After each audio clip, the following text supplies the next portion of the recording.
Unless you've taught our chocobos how to fly, I won't be scouting this one for you, Clive. You're on your own, but not alone.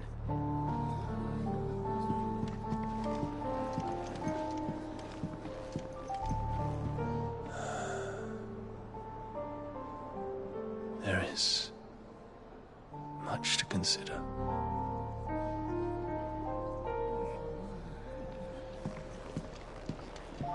If there's anything special you fancy supping on before you go, I'd be glad to make it for you. As long as it's brown.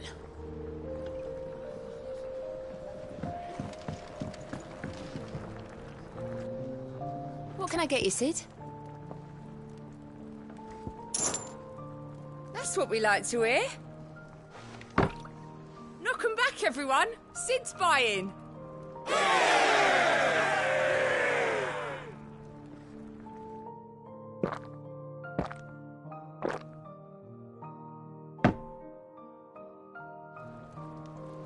Oh, you're not leaving already, are you?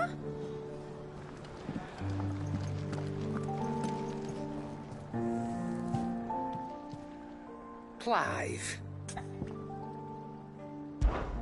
If you're gonna buy something, be quick about it.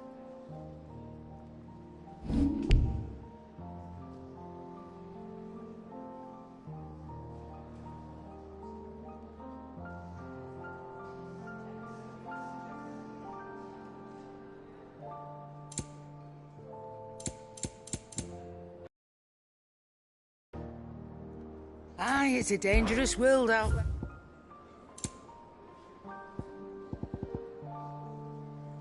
Finished, are you?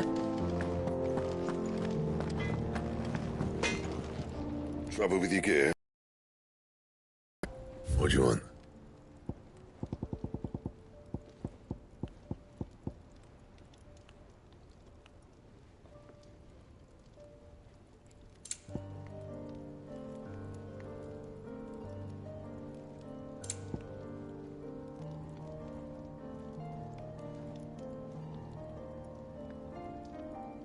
And?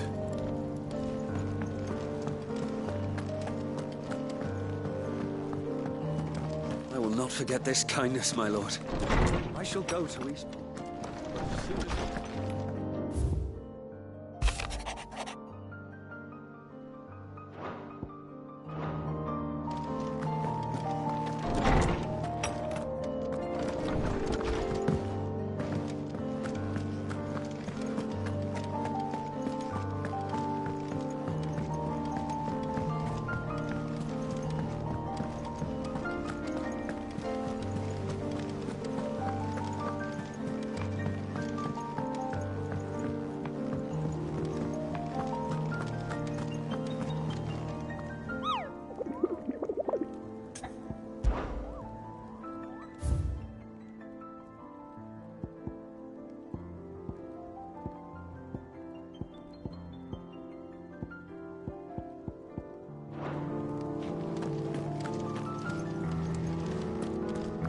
Take as long as you need, Clive. Just don't take too long, eh? Clive. What is it that you wish to learn? Of course.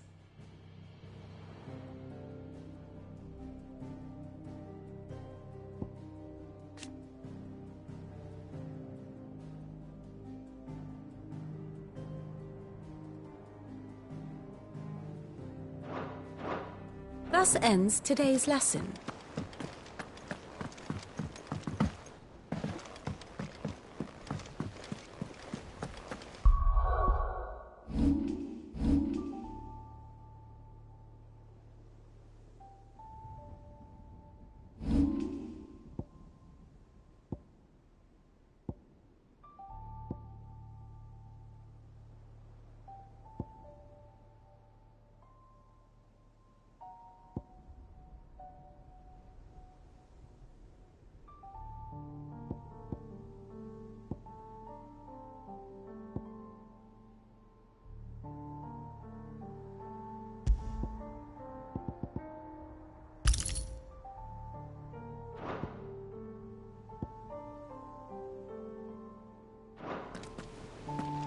be careful up there. But if you happen to snag your britches on anything, be sure to bring them back to me. I'll get them patched up right away.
Run like the wind.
Come on.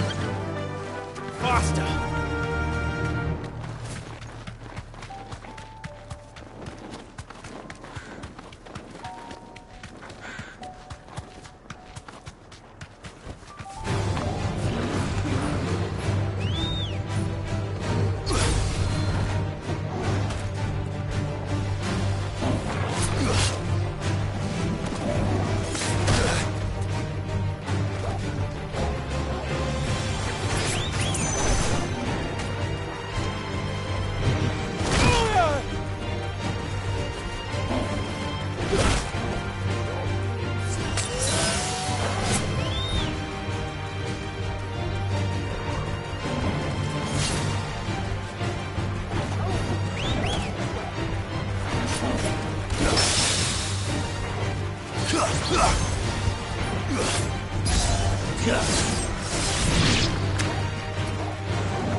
Ultima may have created us, but he doesn't make us who we are. Only we can do that. And if he would have us fight for our survival, so be it. It's what we've been doing all along. Much like Ultima himself, it would seem. His new world being naught but a means to survive. And so, we must contend to decide which of us shall inherit the land. Should Ultima prevail, it will mean death for us all. Of that, we can be certain. But even should he fail, what world awaits us?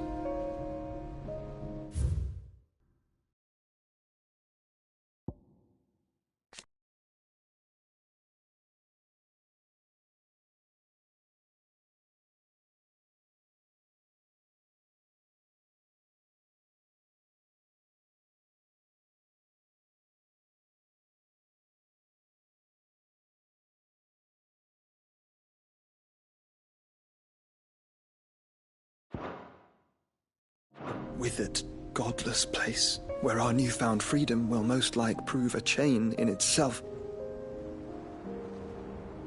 Well, that may be, but a chain can always be broken. As long as one has the will to break it, it won't be easy. It may take generations, centuries of suffering. And that is, if everyone plays their part. But it will happen. And when it does, it will be... Indeed. What better world could one wish for?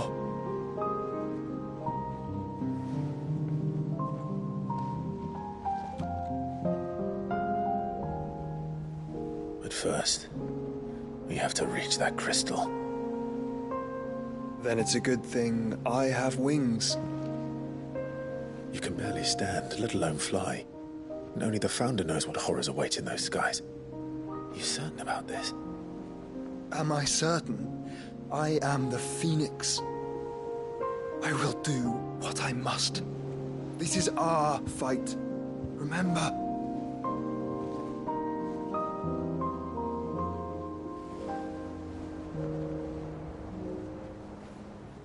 All right. I yield. But only what you must, yes? I'm still your sworn shield. That you are. And what of my wings? Lest you forget, you go to stand against a god. I would not have you succumb to fatigue before the fight begins. Ifrit, your brother mentioned that some few of the dominants who had lost their power to you were still able to prime. Is that true? It is. But their icons no longer submitted to their will. Then mine will have to be stronger. That you both might save your strength for the battle to come. If you do, there's a chance you might lose all you have left. And what have I but regret? My life ended in the Dominion. I fear death no more. Besides, I would have words with Ultima. He has much to answer for.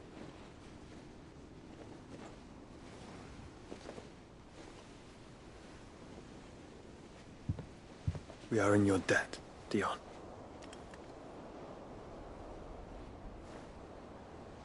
We can speak of debts when this is over.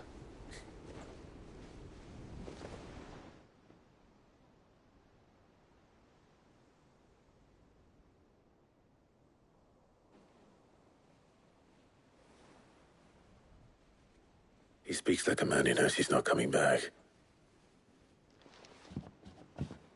And has come to terms with that. That doesn't mean that we have to, does it, Clive? Time to talk to Jill. I only hope she understands. Take as much time as you need, brother. Something tells me Ultima will wait.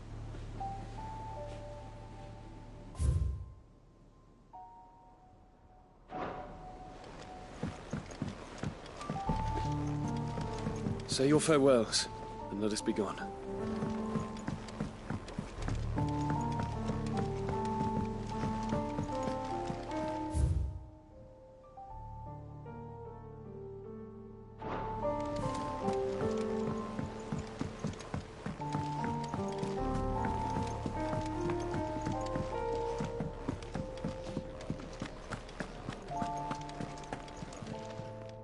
Aye, it's a dangerous world out there.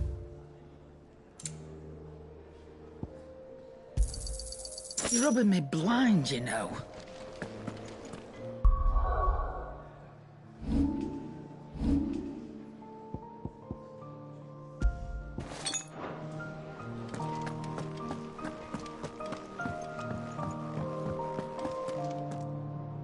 I will not forget this kindness, my lord.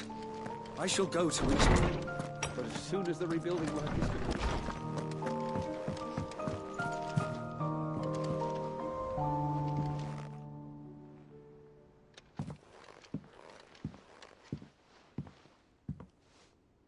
Come to wish on a star.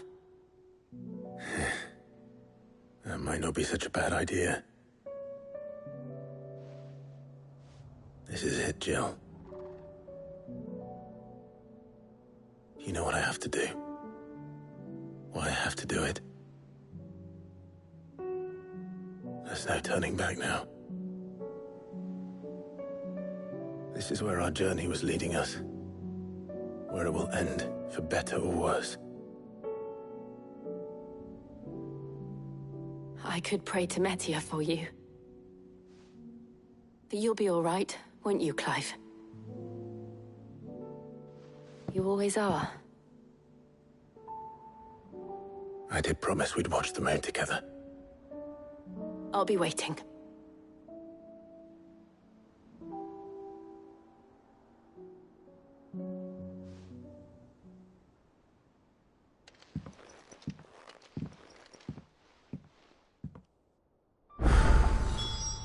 It's almost time. Better make sure I haven't forgotten anything.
What is it this time, Torgal?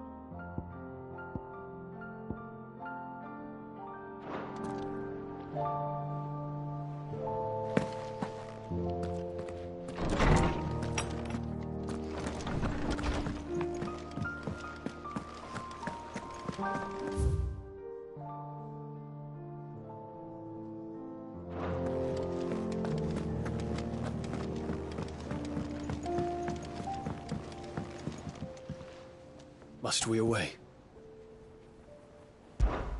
My decision is made.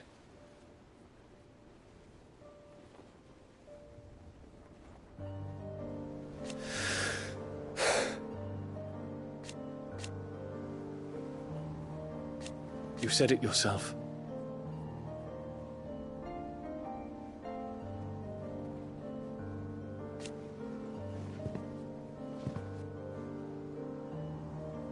He must be stopped.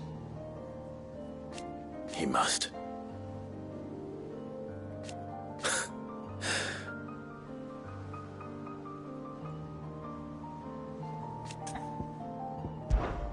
Make ready.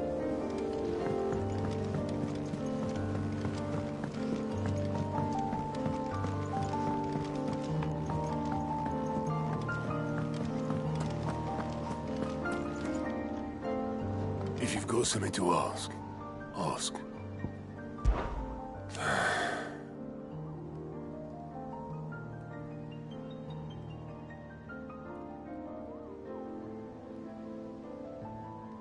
Might be time to take a step back.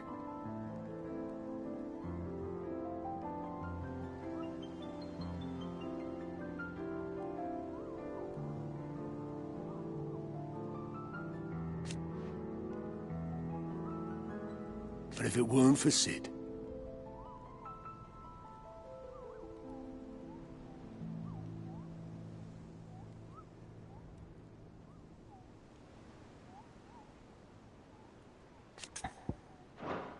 Off you go then.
The Dame actually cares about this town, unlike the Duke.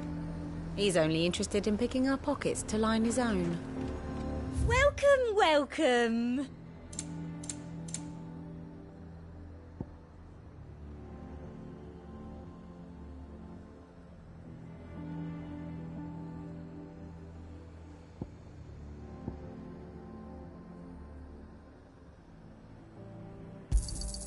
I do like a customer who knows what he wants.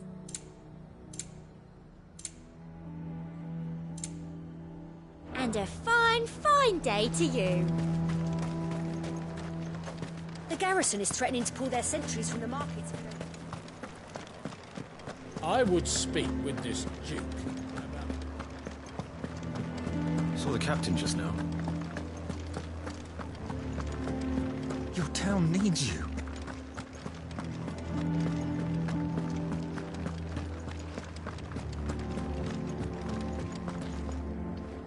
Do you have a moment, Clive? What is it? It's the Duke, unsurprisingly. His Eminence has assumed full control of the garrison and put every able-bodied man to work on the fortifications. The town was left all but unguarded, so Philippe was compelled to form a citizens' watch to fill the void. And though my dear boys have been characteristically willing to assist him in this, they want for bodies. So I was wondering if you would lend them your strength, that the people of Northreach might sleep easier, if only for a few nights. Of course. Whatever you need. Thank you, Clive. What would I do without you? Philippe told me he had men stationed at... Where can I find the mistress of this establishment? Here, my lady. To whom do I have the pleasure of speaking? My name is Sabine, and it is my displeasure to be the daughter of the Duke of Oriflamme, who I understand is causing you and your town no small amount of trouble. I wish to speak to you about what might be done. Very well. Let us speak. I trust you'll forgive me, Clive. Absolutely. Our conversation can wait. Please, proceed. As you know, my father is a most overbearing and supercilious man, and I join you in objecting to his every action. Indeed, I owe you my thanks for continuing to argue against his reckless plans. Yet I fear he is not one to be swayed by reason. No. He must be made to face the consequences of his actions. And who would make him do this? I would. Myself and several other like-minded individuals. Were you to join us, we would surely have the strength to drive him from Northreach for good. Does that not seem a trifle... drastic? Drastic action is precisely what is called for. Unless you are content to see your people downtrodden and dispossessed. My father would have it that citizens exist only to serve the Empire. That they should be forced to make every sacrifice to ensure her revival. But he is wrong. It is not the people who must serve the Empire, but the Empire who must serve her people. He's always been like this. Scornful of the opinions of anyone he judged beneath him. But he cannot be allowed.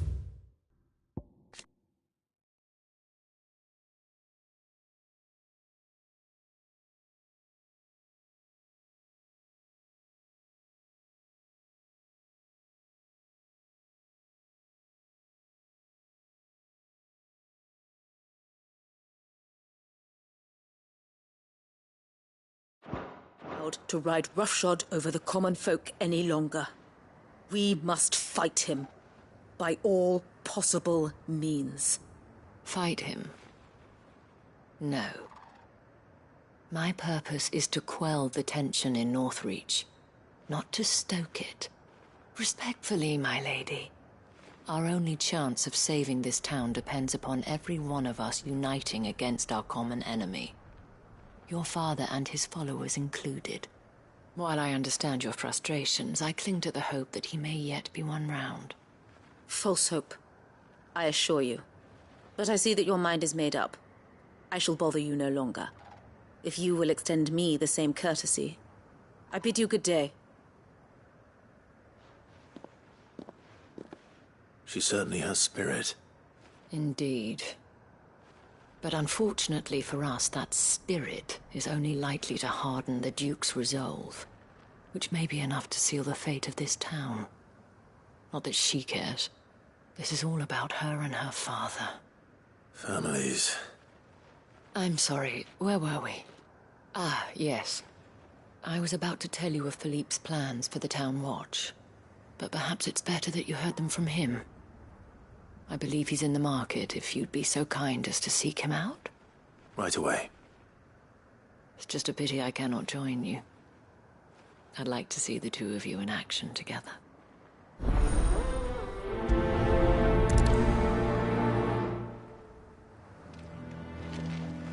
The task of organizing the town watch has been taking up a great deal of Philippe's time of late, and the rest he spends guarding the main gate to the markets.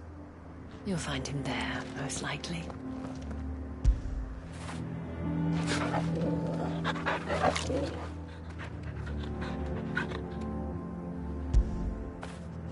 You all right, boy?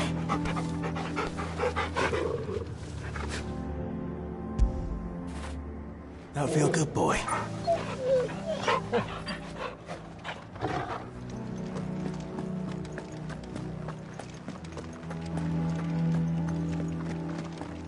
Your town needs you. I need you. But the Duke would have me come.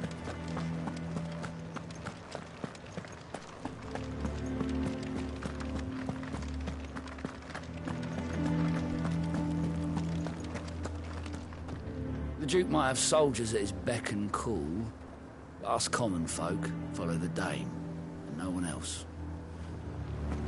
What does the Dame have to say about all You've this, heard, I then? wonder? The Duke plans to make Northreach a fortress, and would have the townspeople pay for it. We are not only to build his walls, but feed his army. So you are content to abandon the people? Please, I beseech you. If you are a true son of Northreach, you must fight to defend your home. That's exactly what I am doing, milady. Or trying to, at least. The land is crawling with fiends, and someone has to keep watch. Even when our true enemy is hiding in the garrison? Fine. You're not the only able-bodied man in Northreach. Thank you so much for your help.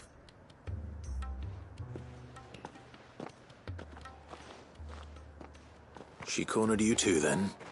Could hardly get a word in edgeways. Like father, like daughter, eh? She made an uninvited appearance at the Vale earlier, hoping to convince the Dame to join her in fomenting rebellion. I bet that went well. Her ladyship seems to have a way with people. Anyway, what brings you here? Our mutual friend thought you might welcome some help. Oh, she did she? Right as always.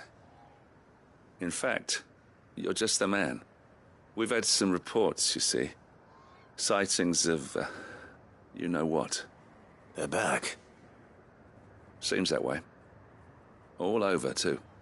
We haven't been able to confirm anything yet, but if you're willing, you could go and see what's what. Right. Where should I look? You know Grieger's Weep? One of the sightings places them somewhere on its shores. I'm on my way. Thank you, Clive. I'll look into one of the other sightings. Let's rendezvous back here later.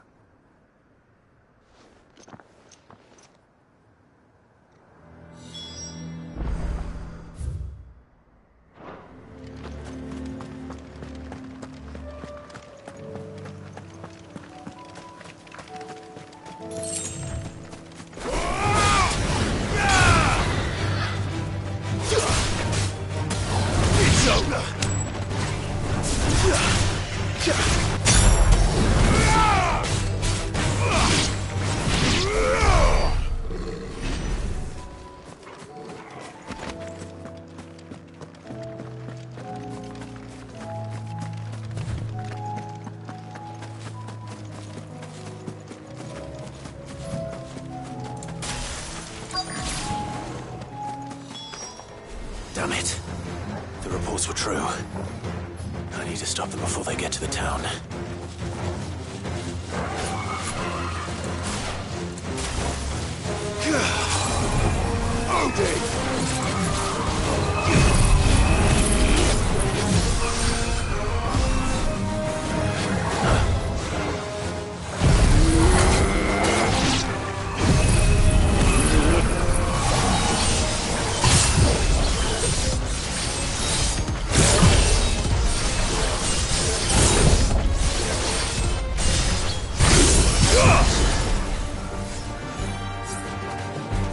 Thanks, boy.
Call that a test, Ultima? Clive, it's me. Are you all right? I am. But it seems the reports were true. The thralls have returned. I dispatched the few that I found, though. Well, that's something, I suppose. But what were they doing south of town? They all came from the north last time. We might be able to fend off an attack from one side or the other, but from both? Do you have eyes in the north? Some. I should probably go and have a look, though, just to be sure. You head back to Northreach. I want you there just in case war breaks out while I'm away. What do you mean? Her ladyship's been busy working her magic on the townspeople, stirring up ill feeling towards her father. She'll have her marching on the barracks if we're not careful. What? This is exactly what the Dane was afraid of. I'll do what I can to calm things down. Be careful out there, all right? Don't worry, I'm not like you. One sniff of those things and I'm running back to town screaming blue murder.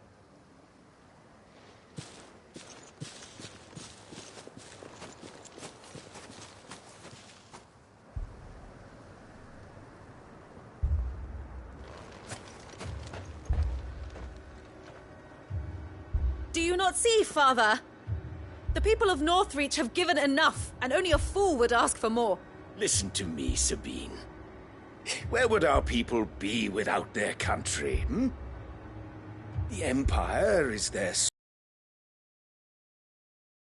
ensures they can live without fear. And now she teeters on the brink. Without their sword, how will the people fight? Without their shield, how will they protect their kin? Can the unarmed stand against the advancing hordes? No. But there is yet hope. A new shield, a new sword. A new empire. we can rebuild Sandbreck, just as Great Grieger wills it. Perhaps we could, Father. But we don't want to. Not if it is built on the broken backs of the people. Please, let us not quarrel in the street. You must see that no good will come of this. Our fight is not with each other, but with the threat that draws ever closer to our gates. A threat that your sword has yet to rid us of, Your Eminence. You will hold your tongue, whore! You may have filled my daughter's head with your heresy, but I will not be corrupted. Corrupted? Your daughter's opinions are her own, as you would know if you had ever deigned to listen to her. At least I hope they are your opinions, and not posturing born of a family feud. Northreach deserves better than that. Northreach deserves better than you, Carla. Yes, I know who you are. The slut of Twinside who bedded a Branded. Jealous, are you? That a woman might choose a bearer over a pious man of Grieger. Clive! I met a swarm of thralls coming south from Oriflamme. Hundreds of them. Too many to count. No. Work on the fortifications has scarcely begun. We will retreat to Caer Norvent and there make our stand. Did you hear me? That was an order! While this is but a heartfelt plea, let us make our stand here and protect our homes. Protect those that we love. Together, for Northreach!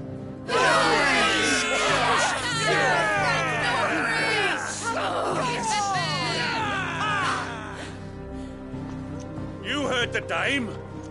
What are we waiting for? Pikemen to the gates. Archers to the roofs. Quickly, come on!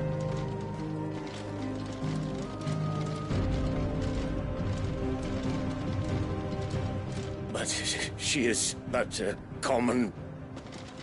whore, yes. And we'd follow her to the gates of hell.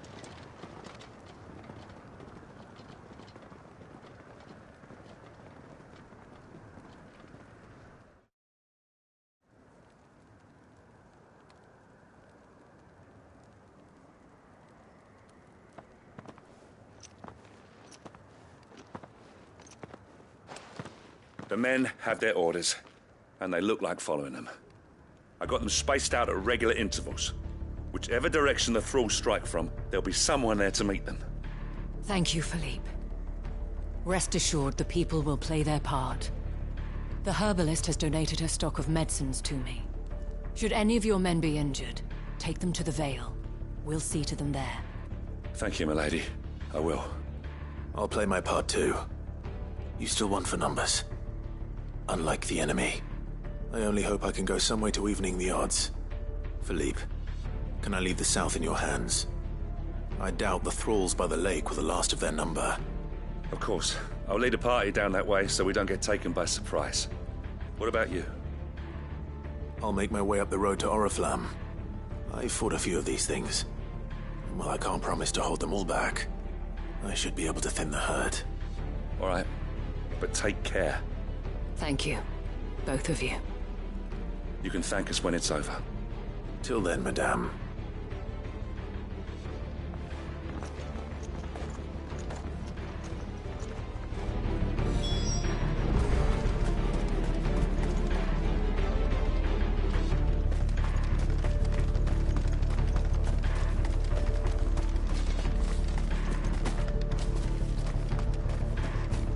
I want steel in the hands of every man or woman.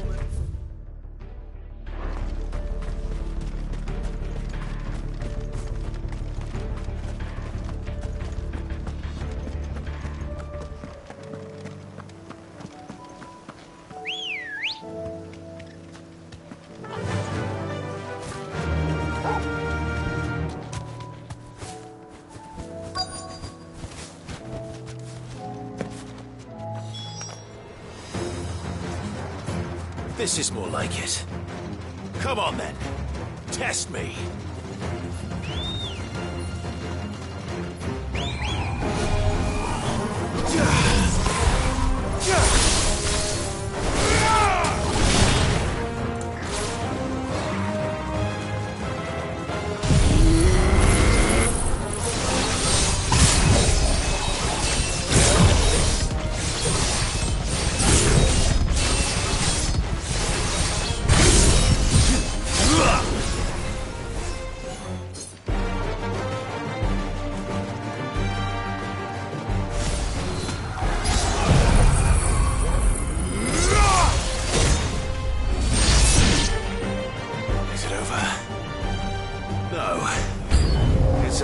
Begun.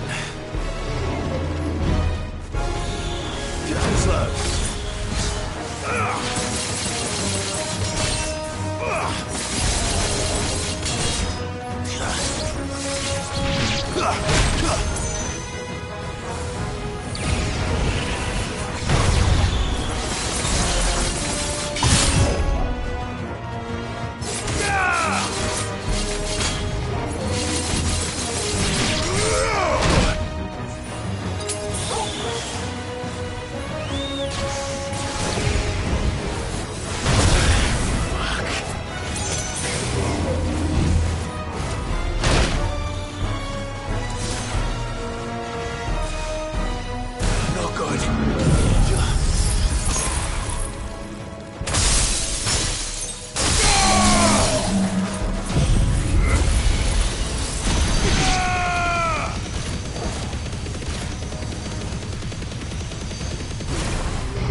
That looks to be the last of them.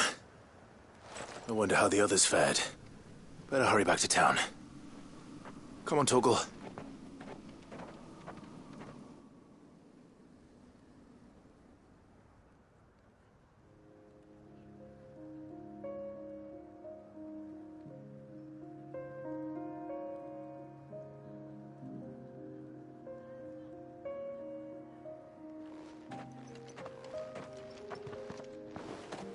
Clive, it's good to see you. And you. The road to Oriflamme is clear. How did you and your men fare? Well, we ended up fighting for our lives down by the lake. Took a few nicks, but nothing the girls of the Vale can't put right.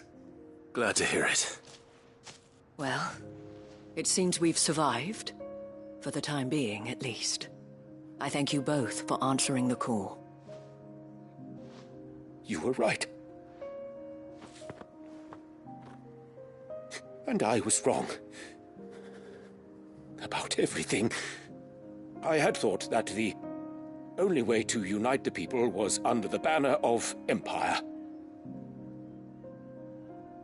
That without a strong hand to guide them, they would drift apart. To be borne hither and yon by the eddying currents of fate. But you brought them together. Not by force, nor by the exercise of goddess-given authority, but by simply being one of them. By knowing what they feel, because you feel it yourself. Our purpose was ever the same, Your Eminence. You were merely distracted by a loftier vision of empire and glory, while our eyes beheld matters closer to home. You have the right of it again, as did you, Sabine. His Radiance said it himself. Sanbreque is naught without her citizens. I forgot that, and I am sorry. I'm sorry too, Father. I should never have taken things so far. I only wanted you to understand how the people felt. How I felt. But my anger got the better of me. Do not blame yourself, my dear. This was my doing. I should have listened to you. To all of you. Your Eminence, your ladyship, I do not doubt that you came here with the best of intentions. But I believe the same could be said of us all. We all want safety, security, prosperity. Not just for Northreach, but for the entire realm. And we may yet achieve it. If only we work together. Will you join us in this? Yes. We shall. Thank you, Your Eminence. Now that that is settled, I must go and see to the wounded. The Vale's doors are always open to any soldier in need of relief. And today there are more than ever before.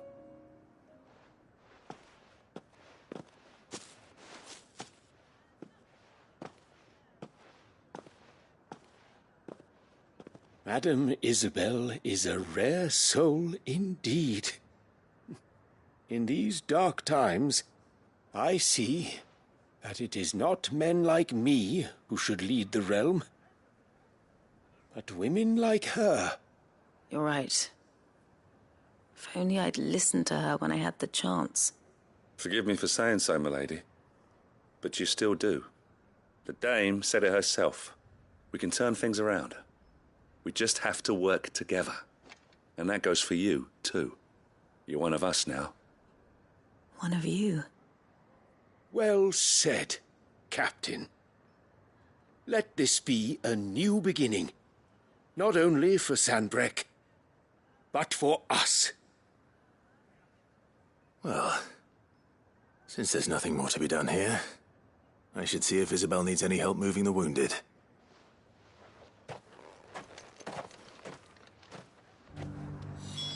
Can we get you anything?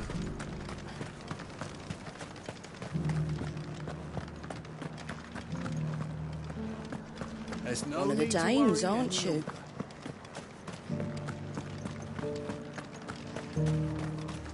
I saw several soldiers being carried to the Vale.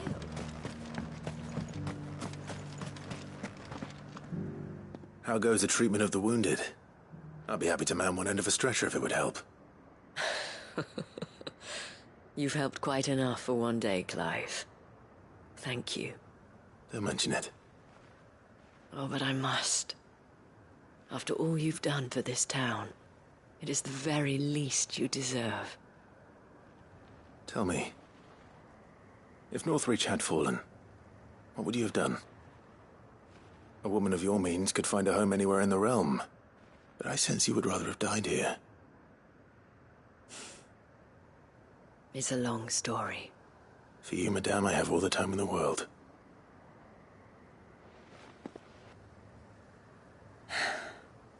Very well. Long ago, I had a life in the crystalline dominion.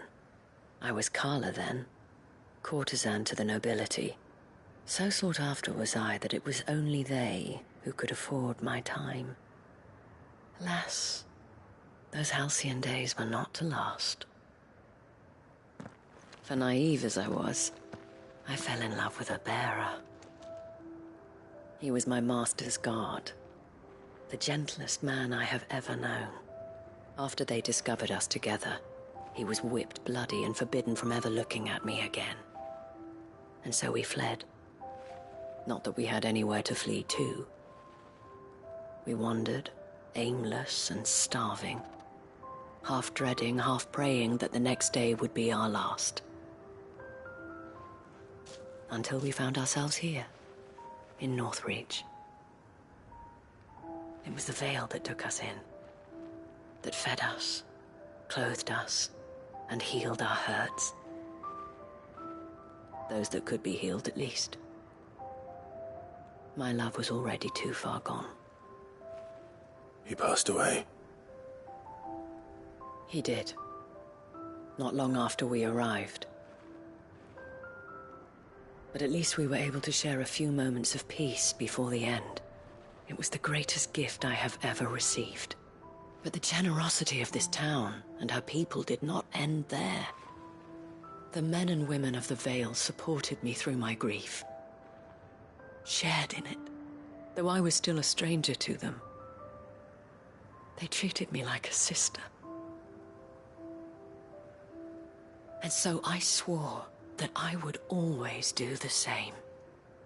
That I would return the kindness that Northreach showed me. That I would repay my debt to the Vale.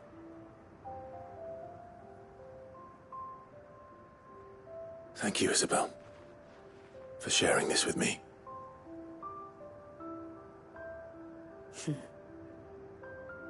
You're a lot like him, you know. Perhaps that is why I have such a soft spot for you. Never stop fighting, Clive. And I shan't either. I know that it will not be easy to keep Northreach together. But our efforts will be rewarded. Just look at us now. The people, the soldiers, even the Duke of Oriflamme and his daughter, all united in defense of this town that we have come to call our home. And what of you? Can we count on your support too? Always.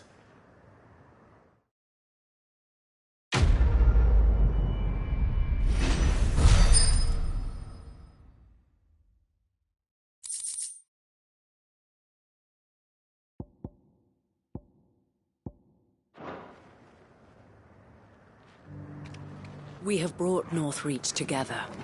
Now the fight begins to keep her together. For if this town is to survive, we must all play our part. Including you, Clive.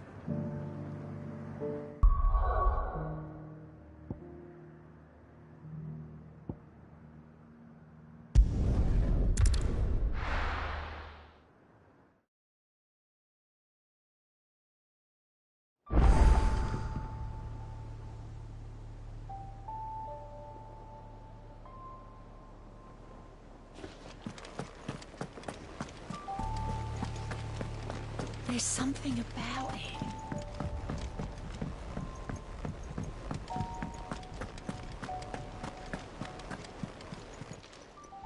How may I help you today, Clive? Is everything we've received and everything promised?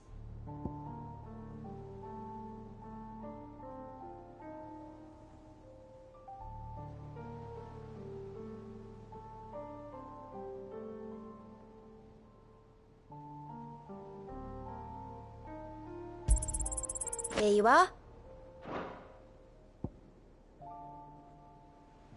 Best of luck out there, Sid.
Do you see anything you like? I do like a customer who knows what he wants. And a fine, fine day to you. Got any more of those special elixirs?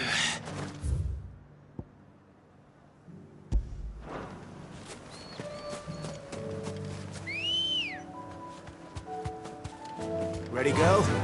Yeah!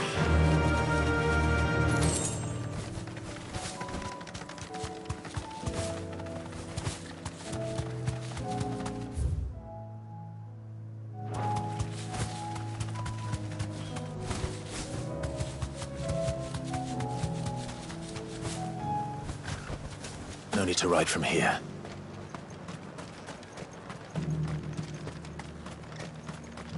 That fool of a Duke thought he could push the neighbour.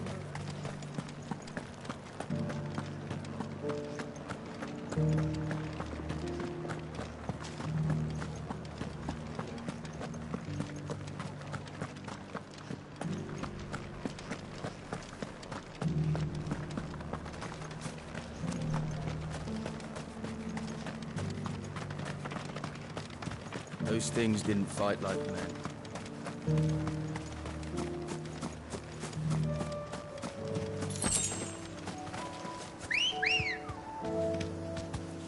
Come on. Run like the wind.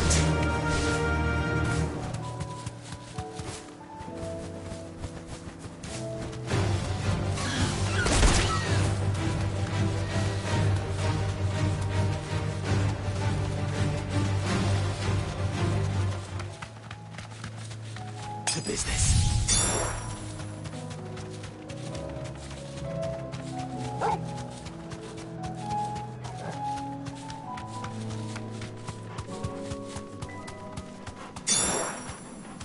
Be safe.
Tired of these things.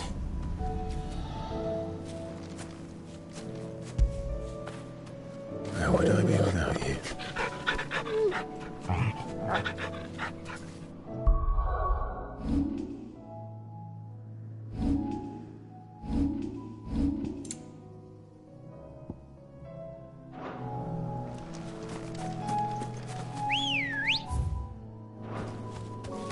Ready, girl?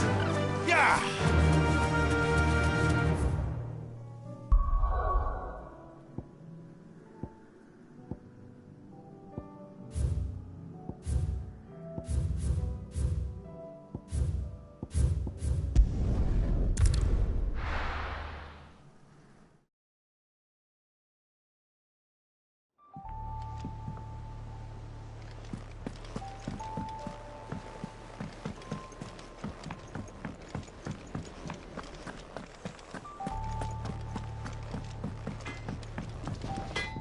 What do I owe the honor? What do you want? Trouble with your gear, or crack the crystal?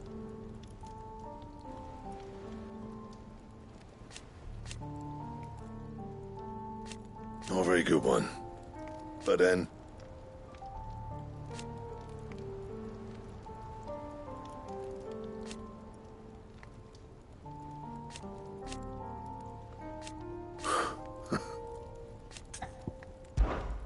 Not saying fortune, do you?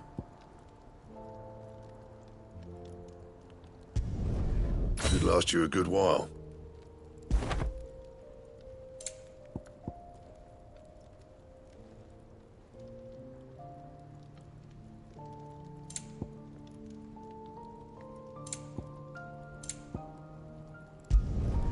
No scratches, all right?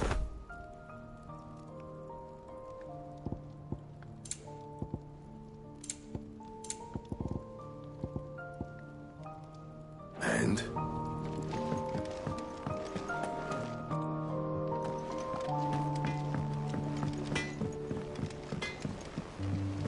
Say what you will, Lady Karen has seen our shelves haven't gone bare.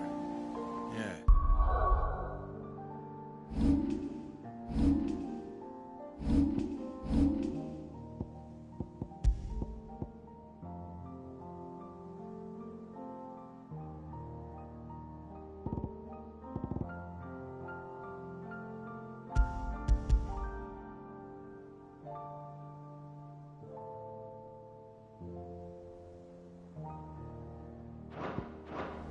But how long will it last?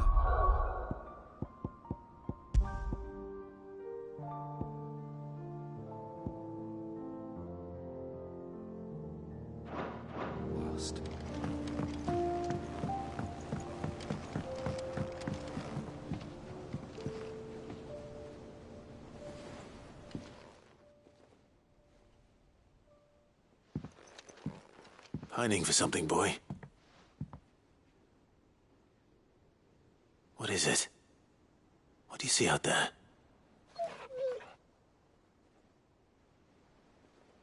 I never did ask where you got that anklet of yours. From Sid, that's why. On the day he brought him home. That long ago?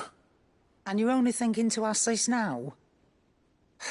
Sid saw that the pup had a habit of gnawing on his leg, since you ask.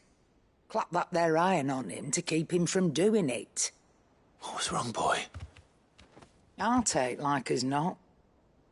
Must have been hard on the poor whelp losing his loving masters at such a young age. Doubly hard in being a frost wolf, torn away from his icons and all. Sid would always tell him, you want my iron gone, you find what it is you're looking for.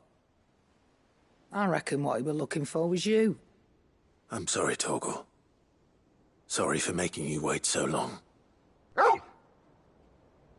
Let's get that thing off you.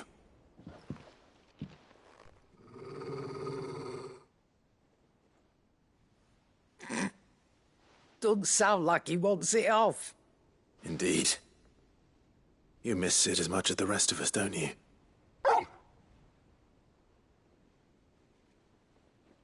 You want me to go with you somewhere?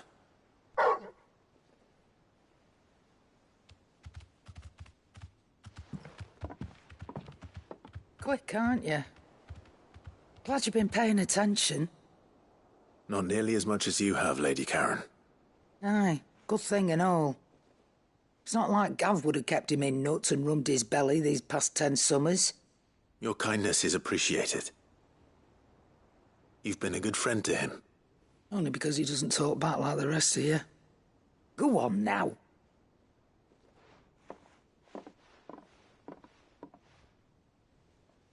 Where to then, Torgal?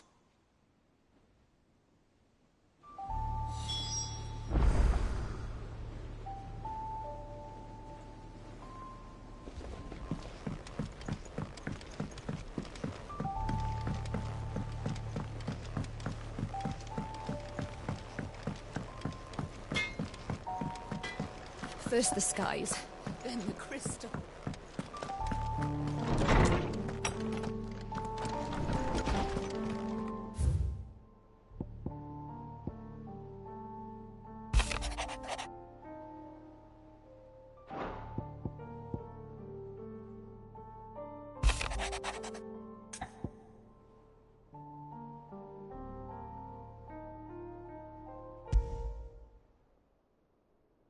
Something tells me this is no mere adventure story.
And how might I help the garrison today? The garrison did away with posting guards here at the wall.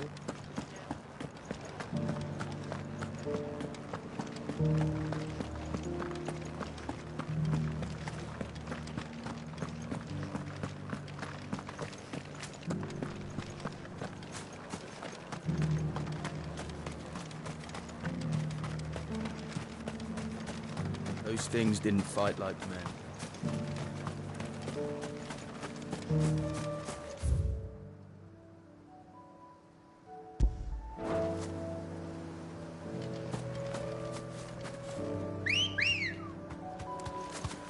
Ready, go? This should help.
Thanks, Gal.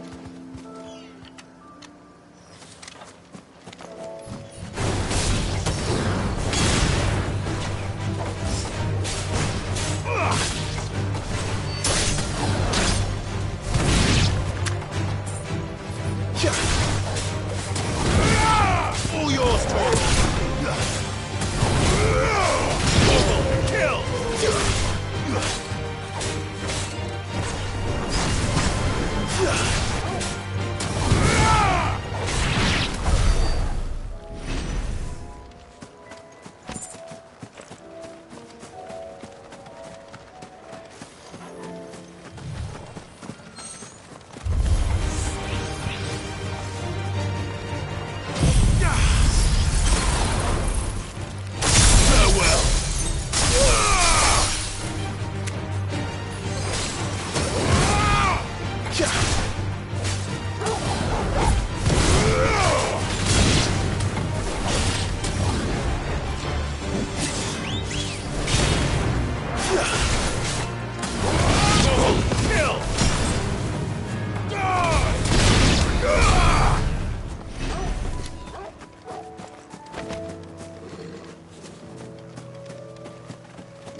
Run like the wind.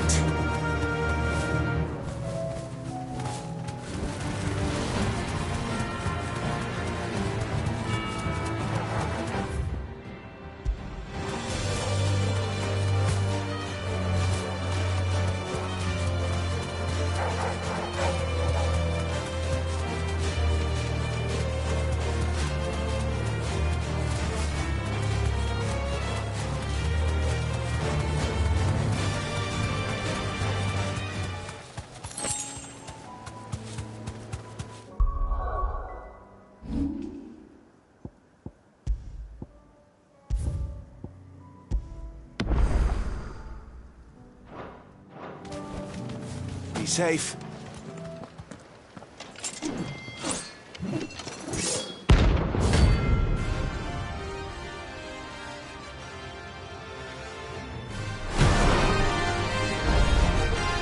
You're the outlaw!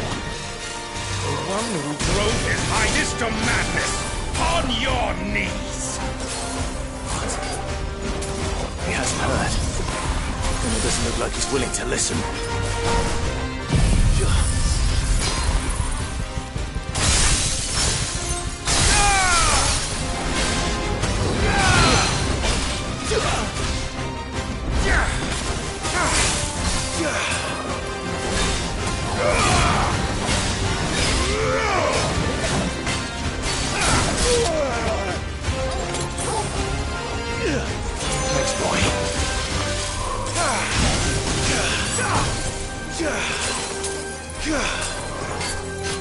It's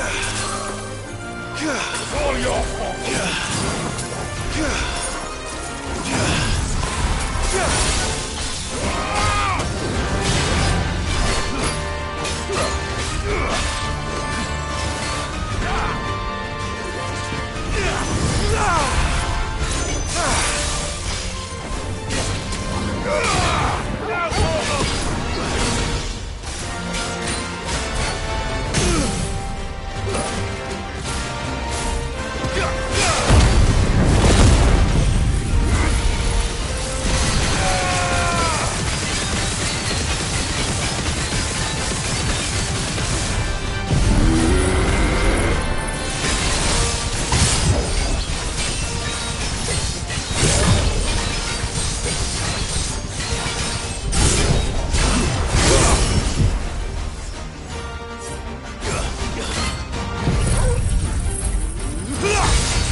Damn it.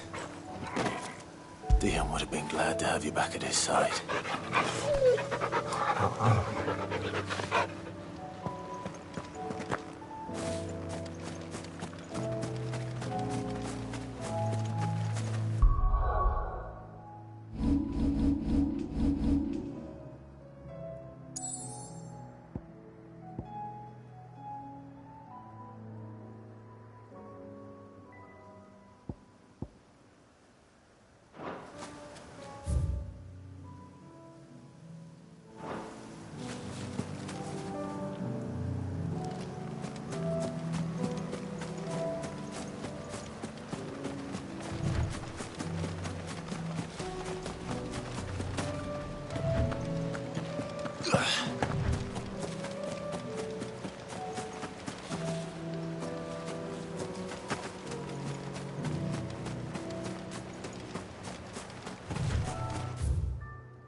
Sid, do you have a moment? By all means. It's my old master. Seems there's no escaping her. She found some way to send me a letter. And something else. Records from a Waluda prison. Seems they were keeping a lot of bearers there. How did she come by such a thing? Finding bearers always was her strong point. And it seems the cells of Balmung Dark are full of them. Foreign captives, the masterless. Bearers no one would miss. And even better for her, bearers with no one to look after them. When ether started lapping at the walls, the jailers fled. Leaving the bearers to be liberated by whoever happened to come along next. Sid, I'd like to believe that I've earned your trust by now. And while I'm well aware that you've forbidden Cursebreakers from traveling to Waloed, I can't let those bearers die in their cells. I'd rather risk shipwreck on the Shadow Coast than leave them to starve. We'll be needing the Enterprise if we're going to navigate the Narrow. Does that mean...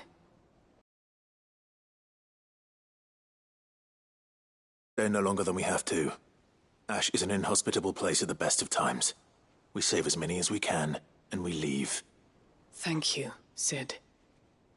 There was a name in the prison register. A name from my past. Chadwick. Another of my former master's protégés. A gifted soldier, and the closest thing I had to family. The thought of him held captive in that place. He must be very important to you. He was. Is. Then we find him. The entrance to the prison lies in the shadow of Ravenwit walls, just beyond the portcullis. We should head there as quickly as we can. I only pray there are still bearers alive to save. As do I, Doris.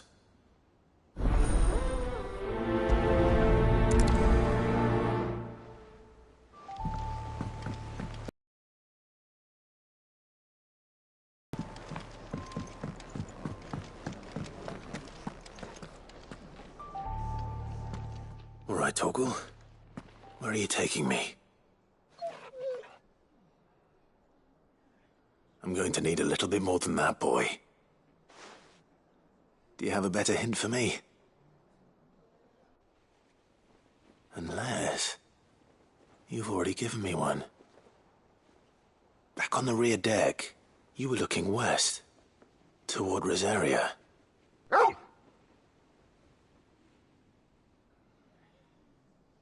Why don't we try the rookery?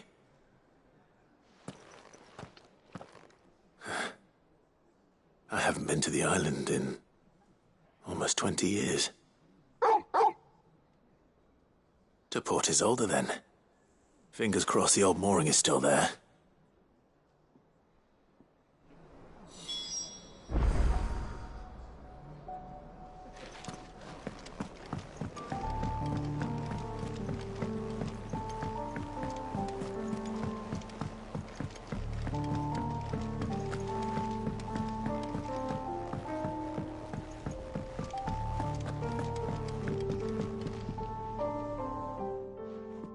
Vivian, I read your note, and I'd be happy to help you find the book you're looking for.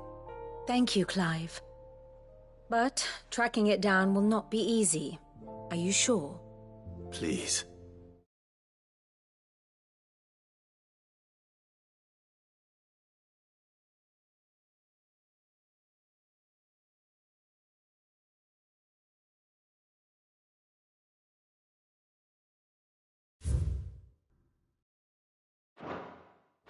You have always granted me your wisdom and insight whenever I asked. It's only right that I return the favor. Or at least attempt to. You are too kind. Alas, what I ask of you is rather more trying than delivering the odd lecture. I spoke with Harpocrates to see if he had any inkling as to where another copy might be found, but... But perhaps it is best that you hear the details from him. If you say so. Forgive me, Clive, for asking this of you.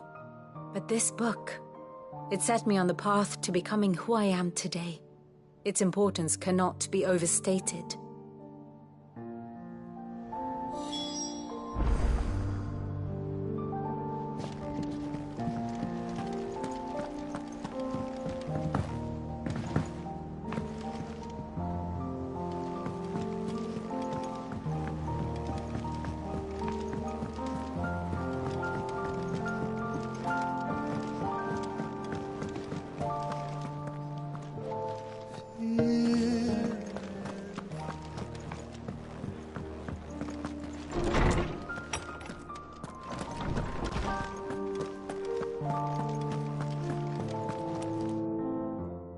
Clive, my boy. What a pleasure it is to see you. Harpocrates. There's something I need to ask you. I've been charged with locating a book called From a Distance. Then you seek a rare gem indeed. One whose name I had not thought to hear from your lips. You've been talking to Vivian. Right as always. But she didn't seem keen to tell me very much. I take it she didn't like what you had to say. And yet I gather it did naught to dissuade her. Clive, if the young professor has tasked you with obtaining a copy, I fear she asks the impossible. the executors would not allow it. The executors? Coveters of Secrets. A clandestine organization committed to the collection and intenebration of forbidden texts and technologies. One such text being the tome Vivian seeks, chronicling as it does the true history of the enslavement of bearers. A tale which could overturn the established order were it ever to become widely known. Or, so rumor has it. I've never actually read the thing, or even set eyes on it for that matter. How is it that I haven't heard of this organization? Why, secrecy is the executor's watchword. They lurk in the shadows, emerging only to seize that which must be seized, be it books, inventions, or people, before disappearing again, leaving nary a trace. Which would explain why Vivian's copy was snatched from her grasp not long after she found it. By the hand of the executors, yes. But what drives them? Self-interest or ideology? Fine question. Sadly, all that is known of the executors can be recounted in a single breath. You may just as soon ask me of their origins, numbers, or the identities of their leaders. Any answer I give would be pure speculation. Then my hunt was doomed from the first. What was Vivian expecting? That I'd pluck it from thin air? Not from thin air, no. From ash. Rumors of the executors are rife among the scholars of Storm, but rather less so across the strait. I have a friend. Well, I had a friend in the village of Garnick, a collector of rare tomes, upon which subject we would oft correspond. Alas, I have heard naught from him since the skies fell dark. And no doubt he, too, has turned.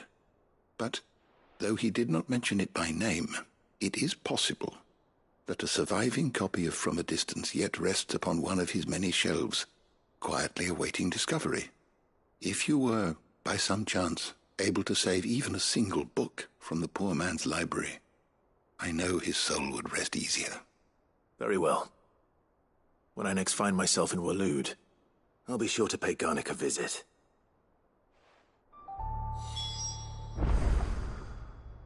Knowledge hoarded is knowledge lost.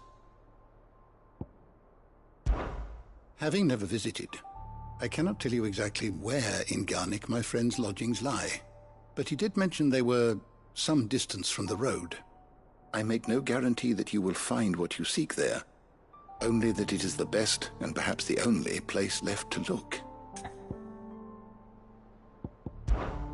Ah, yes.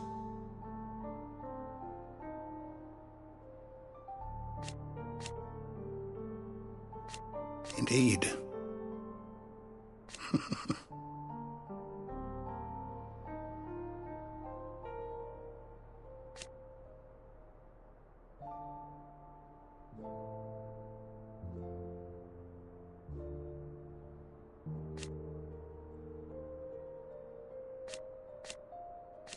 Then go. I don't believe you've read this particular chapter before. You wish to study the tomes? You are always welcome, Clive.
It's still here. After all these years. A lot smaller than I remember. And you're a lot bigger. You might have to swim, boy.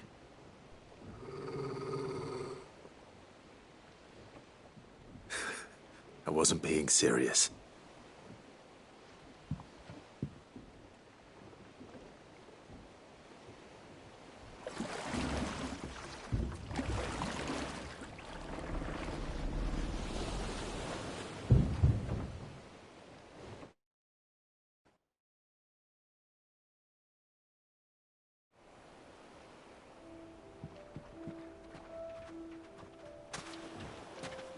This place hasn't changed at all. The rookery's right through those trees. Come on.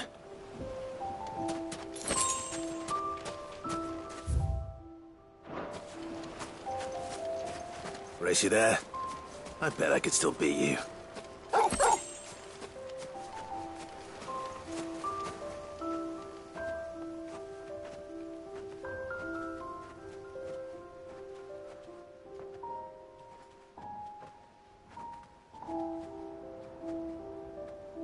Here we are. This was our hideaway. Wasn't it, Torgal?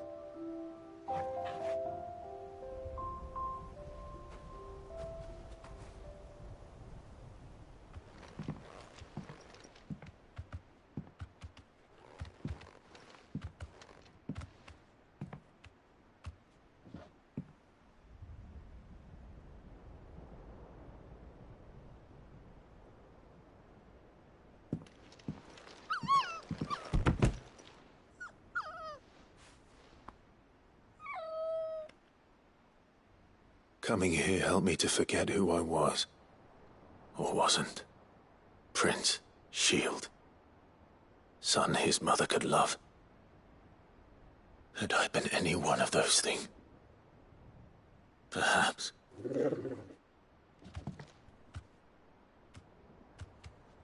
What is it, boy?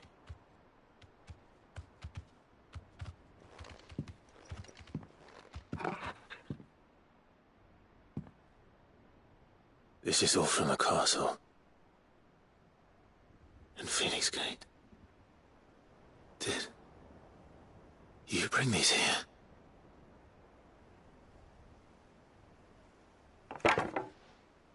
My sparring sword.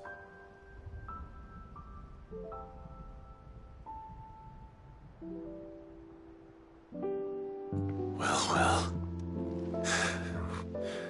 You never stopped looking for me, did you, boy?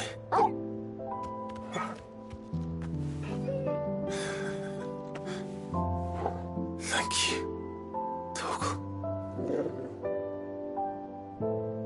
For never giving up. For never forgetting.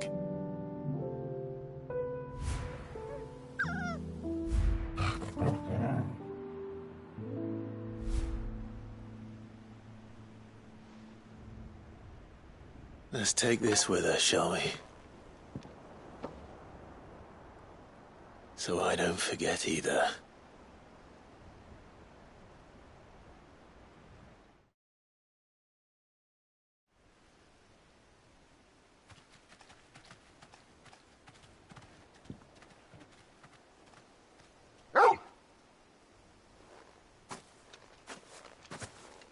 That's not the way back to the boat, Torgal.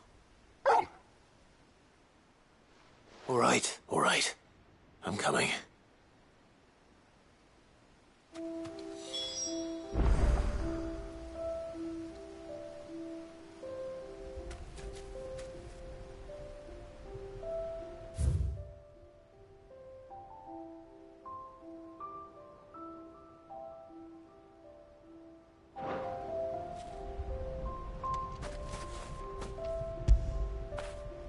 When did you get so big?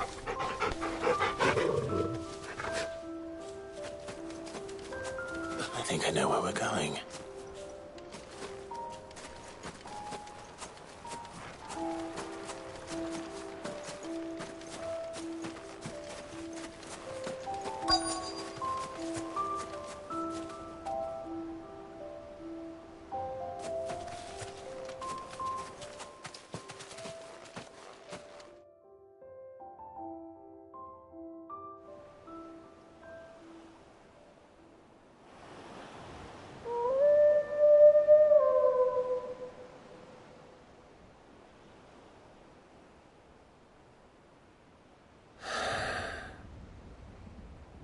People always talk about the importance of putting the past behind you.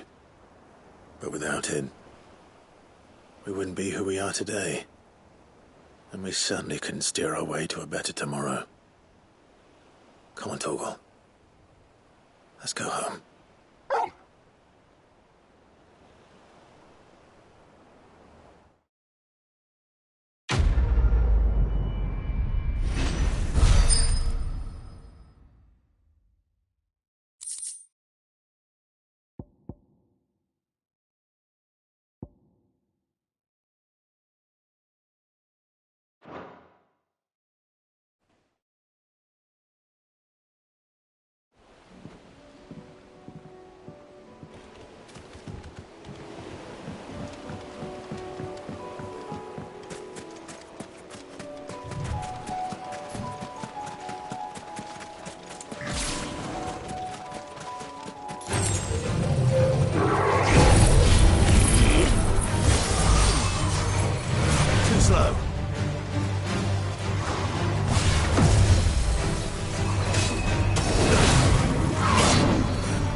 Just the one of you, eh?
Here to help me pack? Thanks, but I'll be traveling light. You're really going to go through with this, then? I am. But before I go, There is one small issue I'd like your assistance with. Well, two. If it's within my power to help you, I will. It's the children. I refuse to let them share in my disgrace. And if I leave them here, they surely will. Our friendship would see them ostracized forever. But I can't take them with me either. I can think of only one place where they are certain to be safe, and provided for, and loved. Of course. Thank you, Clive. Lubor, What is it, Ferda? You look pale. There's been a flood in the Velcroy, a damn big one. The League of Outlaws encampment was completely submerged in ether. What? Every last one of the bastards has turned. And they're headed this way. Bandits are one thing, but Akashic bandits are quite another. The town guard won't stand a chance against them. We need to evacuate. There's no time to lose. Ferda, gather the men. The Akashic may strike at any moment. We must make ready to cover the townspeople's escape. Well, what are you waiting for?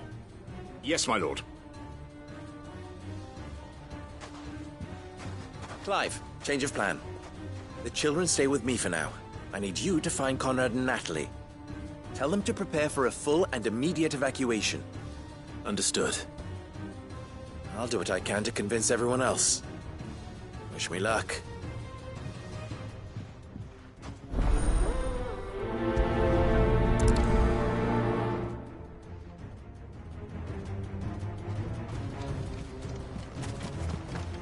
What's an Akashic? I think we'd better shut up. What's Lubor raving about now?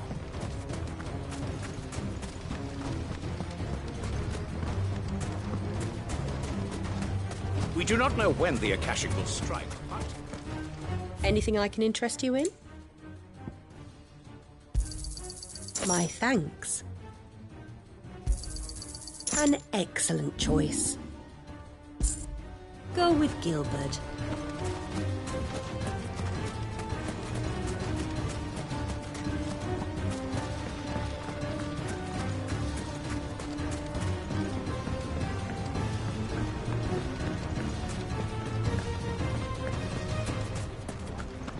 You lied about being one of us, and you're lying. Why do they always have to make such a fuss? What's the commotion? That snake spitting his lies again by the sound of it.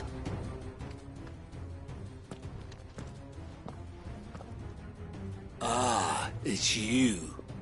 What do you want, Lord Underhill? To pass on an important message. There's been an ether flood out in the Velcroy. The camp where the so-called League of Outlaws were gathering has been swallowed. They're no longer just bandits. They're Akashic now, and they could be here at any moment. You need to begin preparing for a full-scale evacuation right away. Oh, do we? And who was it who gave you this disturbing news, might I ask? Lubor, perhaps? The man spreading the same poison out in the square as we speak. You may believe his lies, my lord, but we know better. But why would he lie about something like this? Some twisted attempt at revenge, perhaps. If he had not been unmasked, he may well have been elected our leader. A great honor for one of his kind. One he might well feel aggrieved at having been denied. Lord Underhill, forgive me, but it has become all too evident where your sympathies lie. Lubor cannot be trusted, and neither, therefore, can you. You may not trust me, but for the sake of your people, ask yourselves if there is any chance that this is true. There isn't. You can be certain of that. Now be off with you. You're making a mistake. It's no use. They're not going to listen to me. We'll just have to do what we can without them. I should speak to Lord Ferda.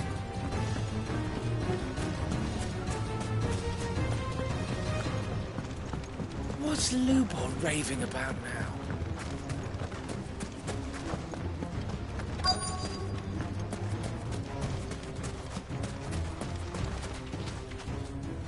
Lord Ferda. Sid, what's wrong? I went to warn Conrad and Natalie about the Akashic, but they wouldn't listen. They've convinced themselves that nothing Lubor says can be trusted. The bloody fools. Which means the town guard can't be counted on for support. But I can. If there's anything I can do to help you defend Dalamil, you only have to ask. I appreciate it. Sid! Further! I've been looking for you everywhere. Victor? I thought you'd left.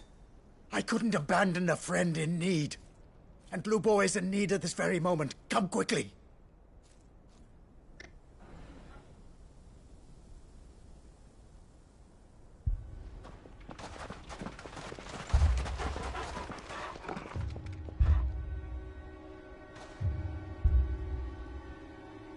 You have to believe me! The Akashic are coming! They don't eat, they don't sleep, they don't tire, and they don't care who they kill. They're unlike anything that's come before. There won't be no parley, no mercy granted! We may have saved the town once, but this is different. I do not ask that you forgive me, but please believe me. If you do not run, you will die. You will all fucking die!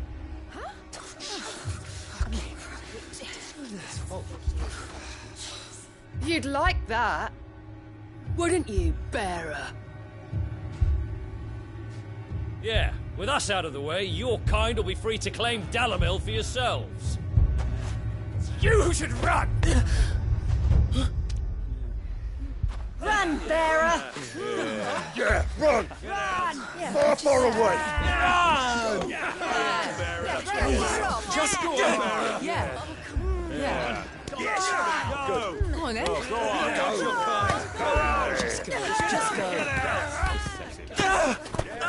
Lubor, wait. Someone's coming. Go. Come on!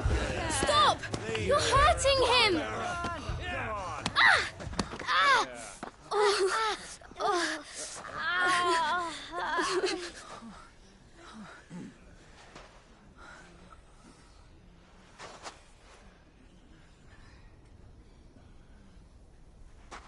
What did Lubor ever do to you? He solves all your stupid problems, and he keeps all of you safe. You know there's nothing he wouldn't do for this town. Who was it who made that cleaver you use every day, Conrad? And what about your counting table, Natalie? Who fixed that? Whose men make sure the streets are clean so all your boots don't get dirty? Who spends all day, every day making sure things run smoothly round here? And none of you ever say thank you. Ever. But did Lubor ever complain? Well, does he ever stop smiling? He keeps this whole place going. And you act like it doesn't even exist.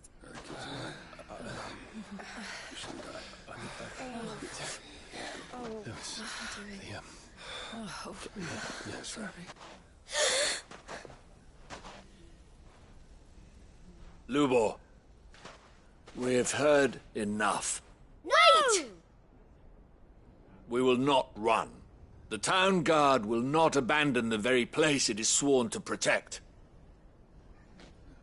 And I will not give up for lost the stores that we labored so hard to fill.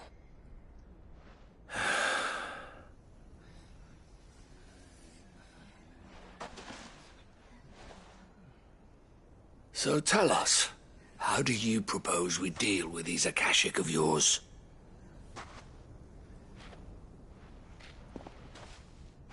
We won't run, but we will fight. All right, then.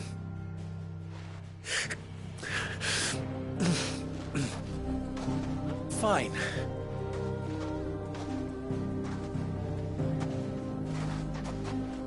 Gather round if you don't want to die.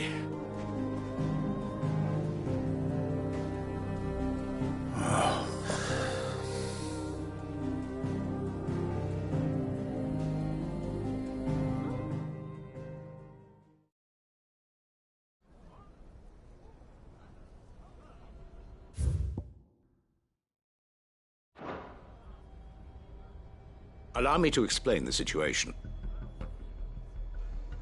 The ether flood occurred near the village of Cheratina, deep in the Velcroy. The place had been abandoned for years, until the League of Outlaws decided to make it their base of operations. Now they're all turned, and if the scouts' reports are correct, heading in this direction. They are mindless monsters, driven only by hate and rage, and they are utterly unpredictable. With the bandits, we at least knew how and where they were likely to attack. When these creatures come, Dalamil will have the bitterest fight it has ever faced on its hands. The town guard will muster at the north gate. The rest of us will take the south. Both forces will provide men to serve as scouts and messengers, ready to spread word of the size and nature of the Akashic Force as soon as it is spotted. And as soon as it has been, we will converge on its position and see that it is driven back from Dalamil at all costs. Conrad, can I count on the support of the town guard? Always. I leave the selection and coordination of the messengers in your hands, Victor. And the command of our men in yours, Ferda. If you would both be so kind. Consider it done. As you wish. Natalie, I would ask that you and your people have the townsfolk barricade themselves inside the bathhouse. And tell the merchant not to waste time securing anything beside the essentials. Preserving life is our one and only concern. As long as we survive, it doesn't matter what trinkets we might lose. Our riches can be regained. And if anyone doubts that, let it be known that the Briar's Kiss stands ready to cover any losses. Very well. I shall tell them. Where do I fit into this plan? Where else but the most perilous place of all? I would like you to travel to the home of our erstwhile League of Outlaws, Cheratina itself. The main host is most likely still there, and Dalamil will not be safe until it is eradicated, root and branch. A little gardening. How pleasant. I doubt it. I have a feeling these weeds will be particularly stubborn. Luckily, so am I. So you are. All right then, we all know what we have to do. Now it's simply a matter of doing it. For Dalamil.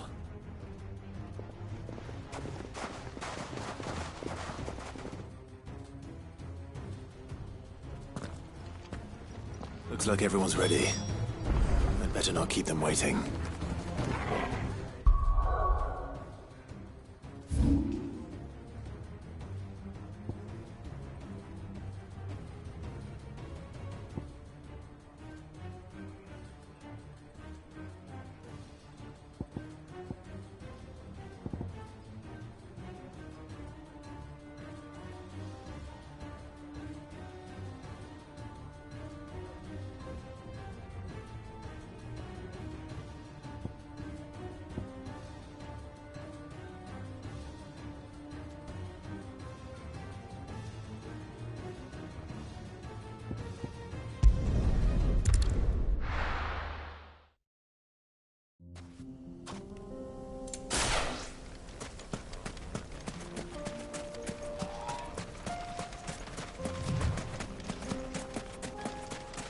There's the flood. But what's waiting for us inside?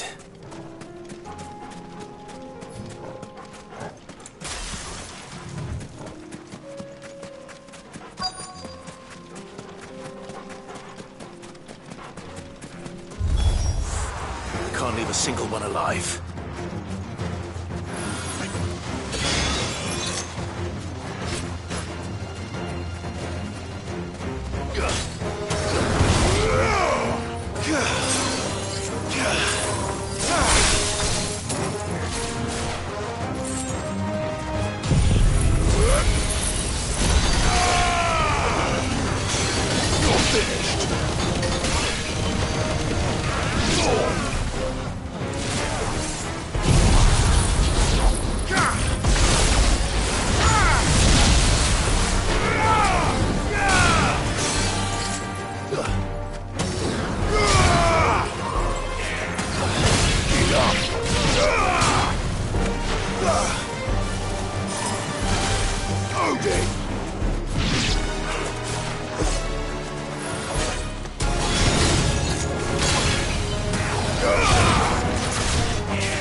The League is disbanded. I should get back to Dalimil and see how the others fared.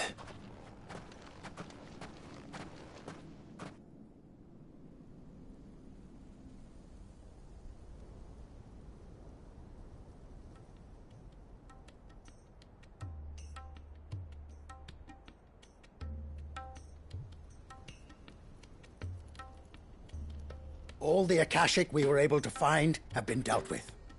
Seems that might be the last of them. Last of them here, perhaps. Lubo, Sir Clive has returned. Clive! What news from Charatina? It's done. Root and branch. I knew you wouldn't let me down. Thank you, my lord. Friends, the Horde has been driven back. The Akashic have been defeated. And we need not fear the arrival of any more, thanks to Clive. Victory is ours. We bloody did it! We saved Dalimil. Lubor, allow me to apologize. After all you have done for this town, we should never have doubted you. But we did. And for that we are truly sorry. We only hope that you can forgive us. We need you, Lubor. Dalimil needs you. So, if you would still like to be considered for the position of mayor, you have our backing. You do remember that I'm a bearer, don't you? We do. But that is not a stain on your character. It is a stain on ours. We thought only of what we perceived bearers to be, not what you truly... I see. But I will only accept your proposal on 2 conditions. Name them. Firstly, that you will both do everything in your power to rally your people to my cause. If the Town Guard and the Merchants League do not accept my leadership, it will be doomed from the start. Unity is the key to defending Dalimil, and I do not doubt that we shall need to call on our combined strength again. When that time comes, I will expect us all to pull together, just as we did today. Of course. You have our word. And secondly, you will accept that if I am to lead you, the mistreatment of bearers must end here in Dalimil. Any bearer within our walls shall be afforded the same rights as any other citizen. They will not be judged by what they are, but who they are. As we failed to do, and came so close to losing everything. We agree to your conditions. And we have only one in return. That you continue to work for the good of Dalimil, as you always have. Condition accepted. Well then, it seems my mayorship is all but confirmed. Do I get some sort of special hat?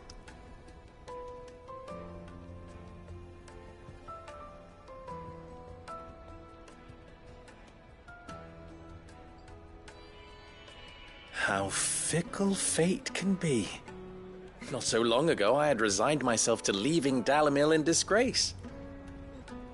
And now, I find myself her leader. Here. For everything.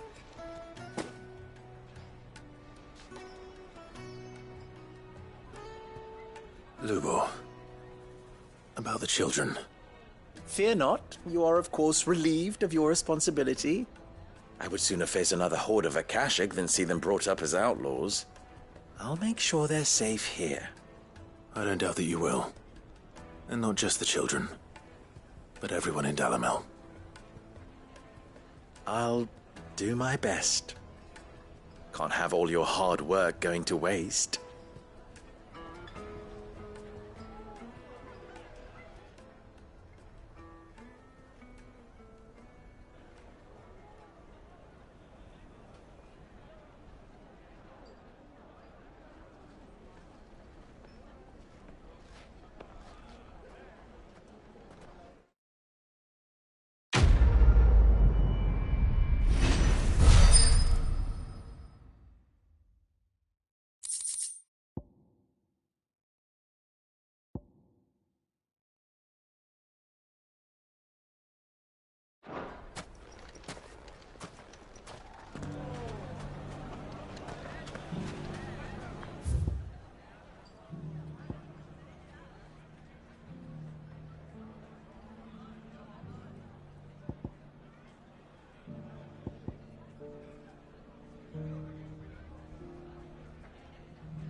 Are you buying or selling?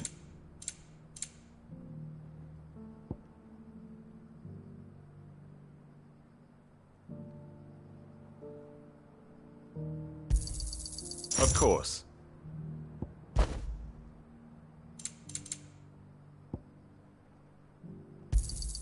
A fine choice. Go safely.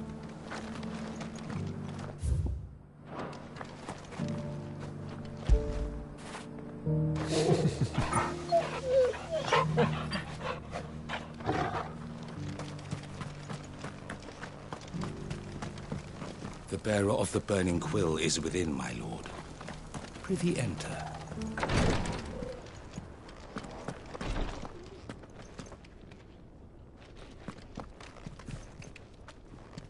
Lord Marquis, if you have a moment. What is it, Cyril? One of our brethren lately journeyed across the strait in order to pursue a new avenue of inquiry in our ongoing investigation. He sent an owl some while ago, but we have heard naught from him since. Was he surveying another fallen ruin? No.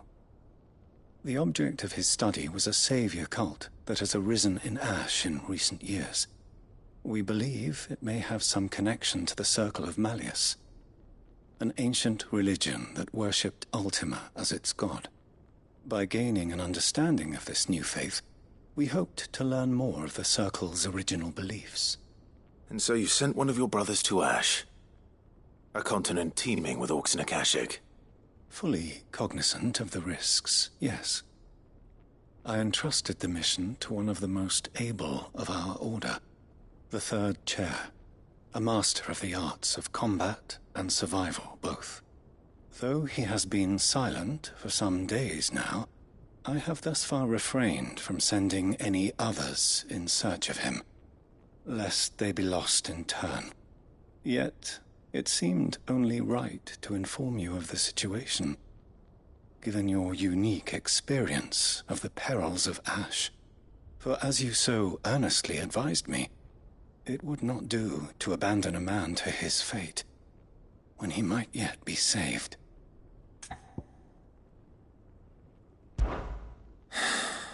It would not. But Ash is a big place.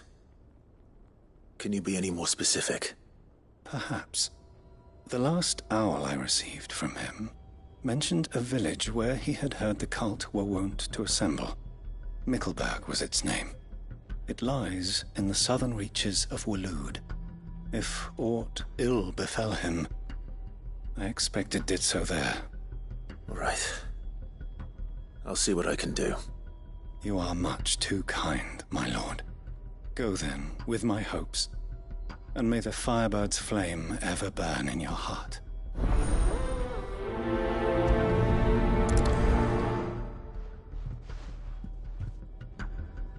When last I heard from him, the Third Chair was bound for Mickleburg. If you mean to seek him out, my lord, I can think of no better place to start.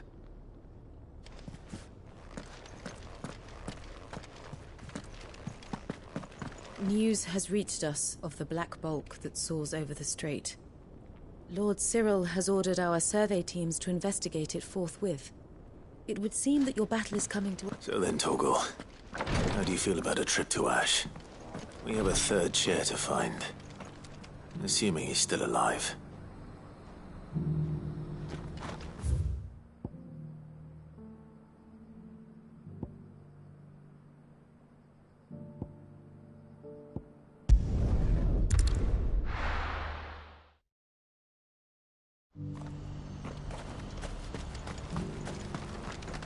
You won't find a finer array this side of the strait.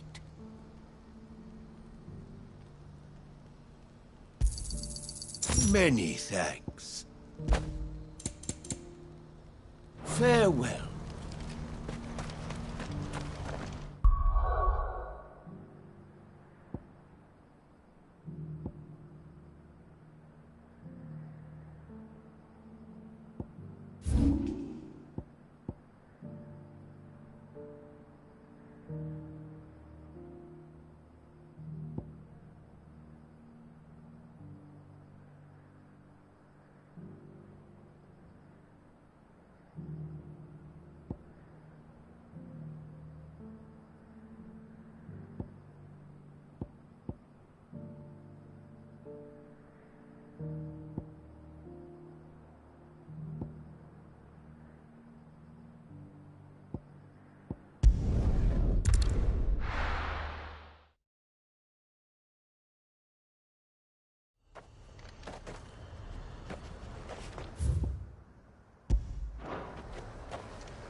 Ambrosia won't help me here.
All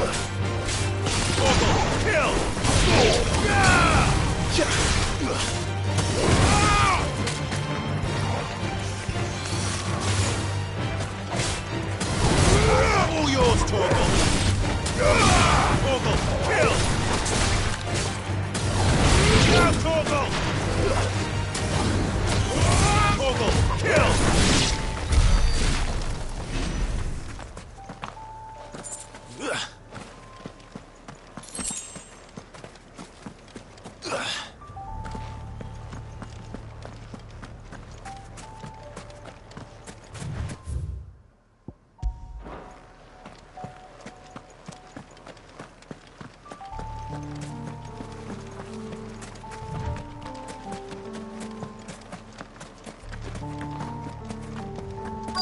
This must be Mickleburg.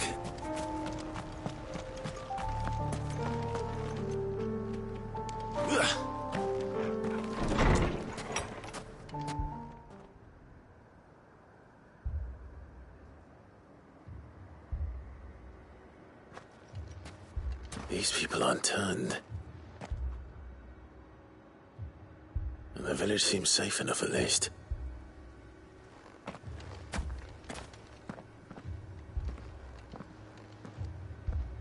What is going on here? Ah. Did you, too, heed the call? Heed the call? No, I came here looking for someone. To be honest, I wasn't sure I'd find him here. Let alone all of you. Is that so?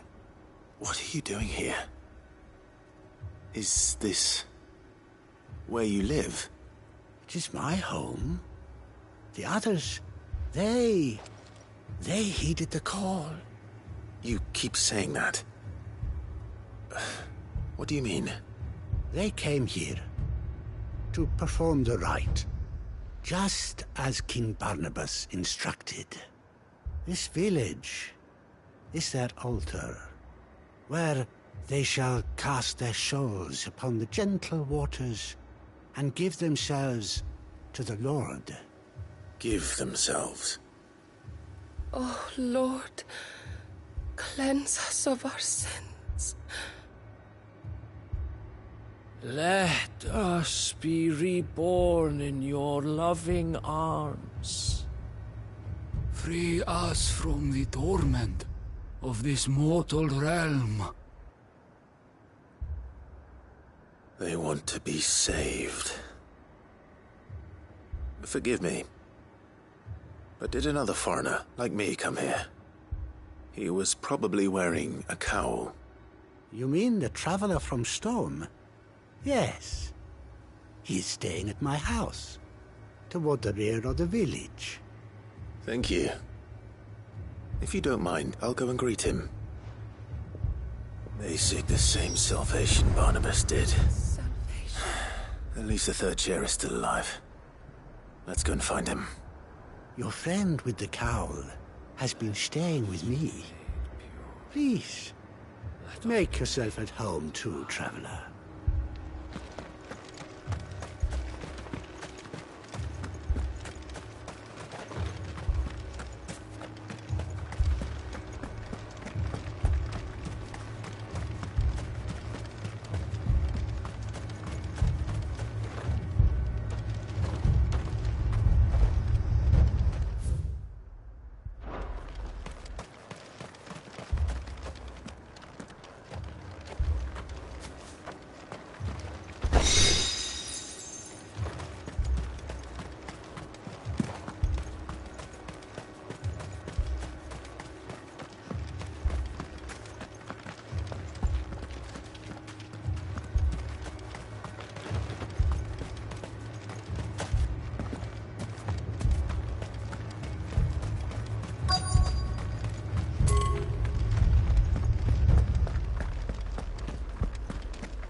Excuse me.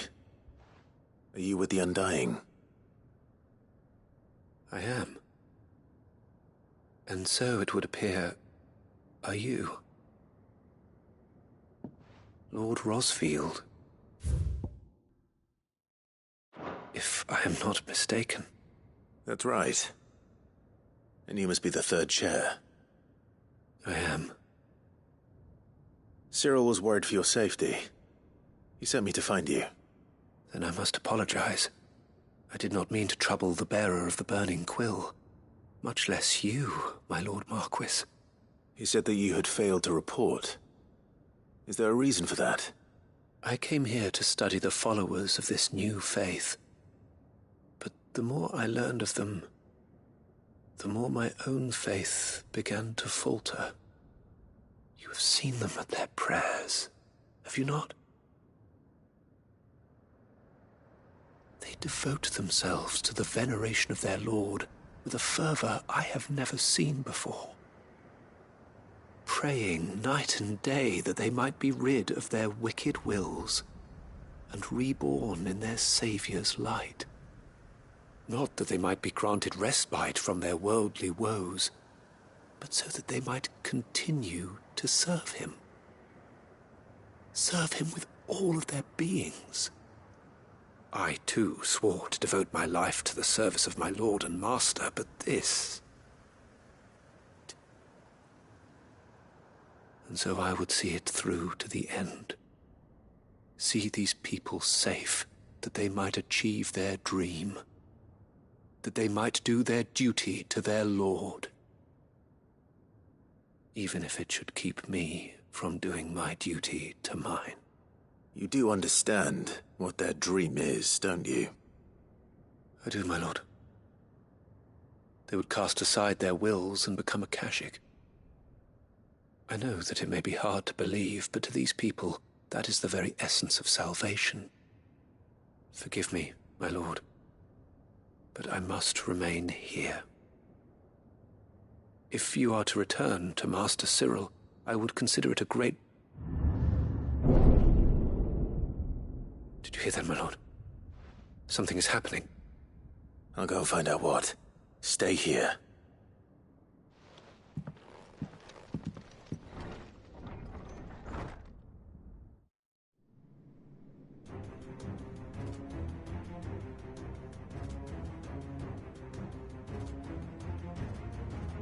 Beneath the flood.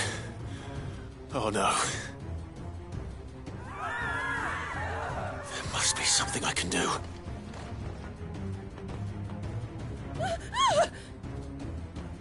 Echoes as well. Found her. Come on. Over here!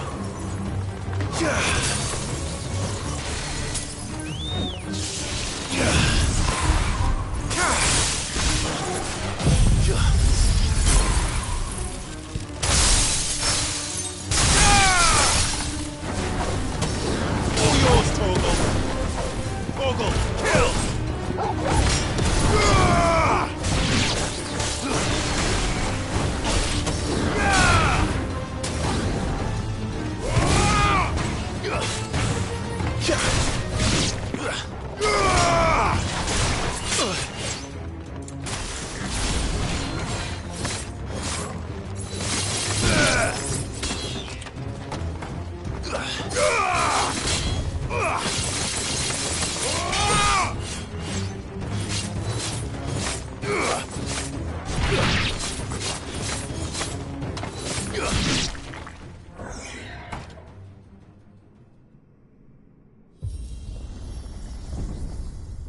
What now?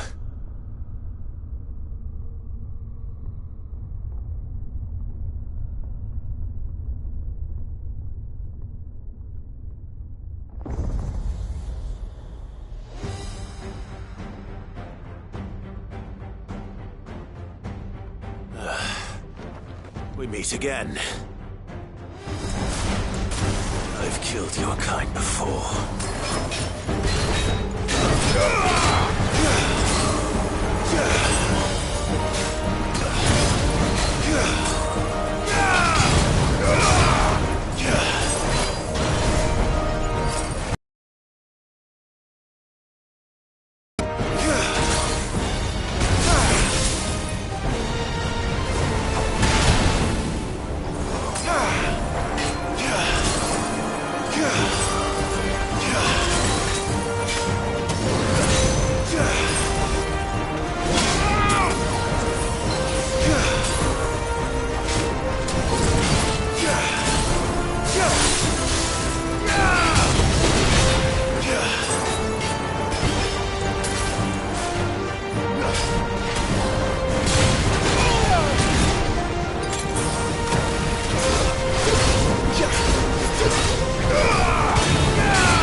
Damn it!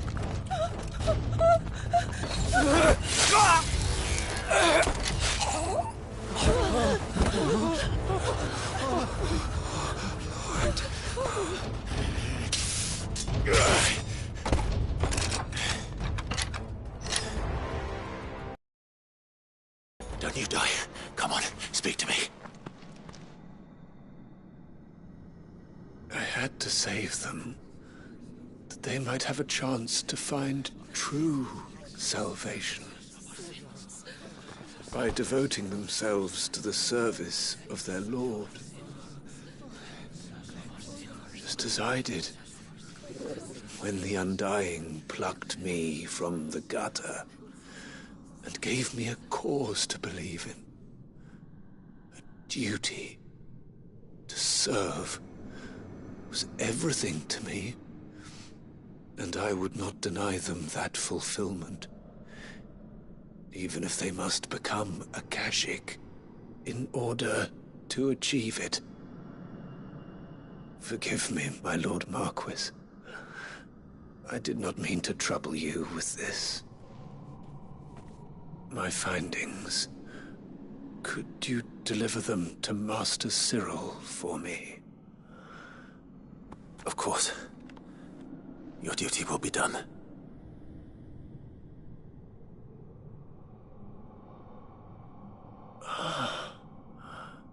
Look, my lord. They are saved.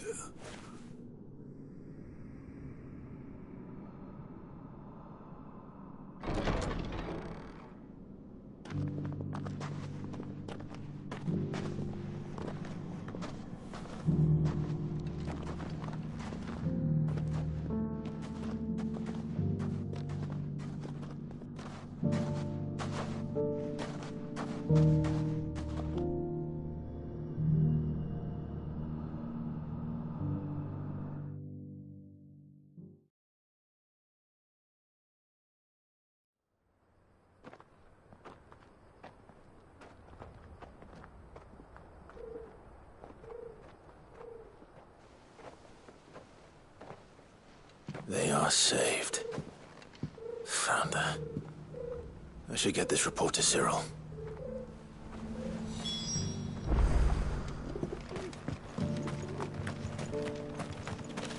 Welcome, welcome. Of course. A fine choice. Take care.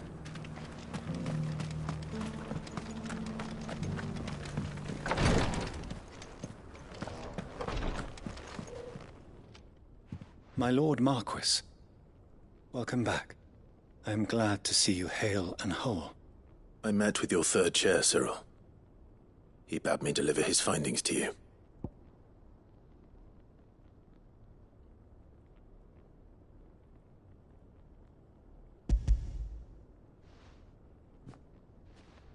Thank you, my lord. He remained in Ash? He died protecting the villagers from an echo. I buried him in Mickelberg. I'm sorry that I couldn't save him. If you could not save him, no one could. The villagers, they were believers in this savior cult. They prayed to their god that they might be unburdened of their wills. Then an ether flood came, and their wish was granted. Your brother sacrificed himself that they might live, even knowing that that life was death by another name. Then he perished defending liberty. A hero's end. For the right to choose how one dies is no less sacred than the right to choose how one lives. Sid would agree. He wanted to build a world where people could die on their own terms. A noble ambition. To die for one's cause is the most perfect expression of one's faith. It matters not how misguided others might judge one's decision to be, only that the decision is one's own. We live according to the teachings of our order. We believe in them, we protect them, and yes, we die for them. For better or worse, that is our creed.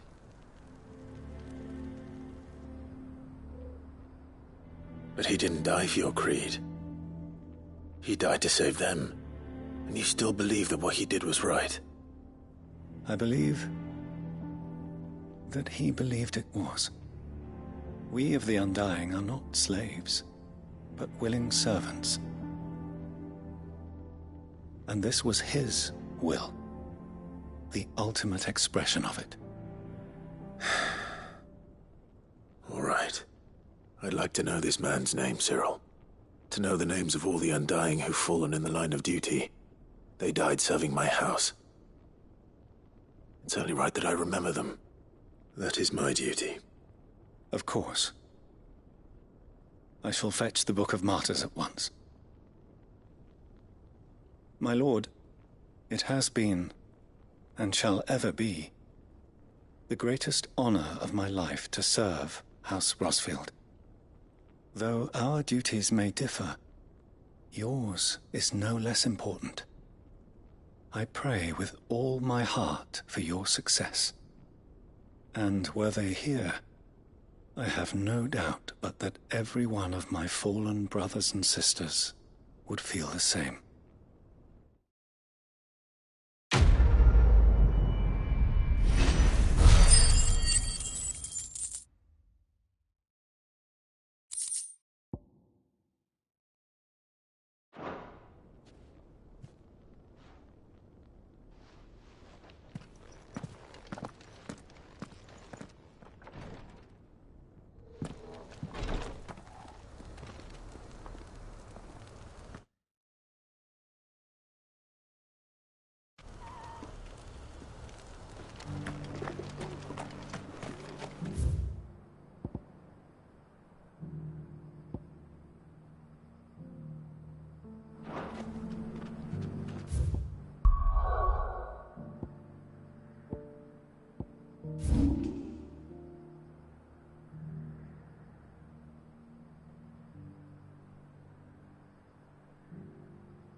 No use calling Ambrosia now.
Ready, go? Yeah!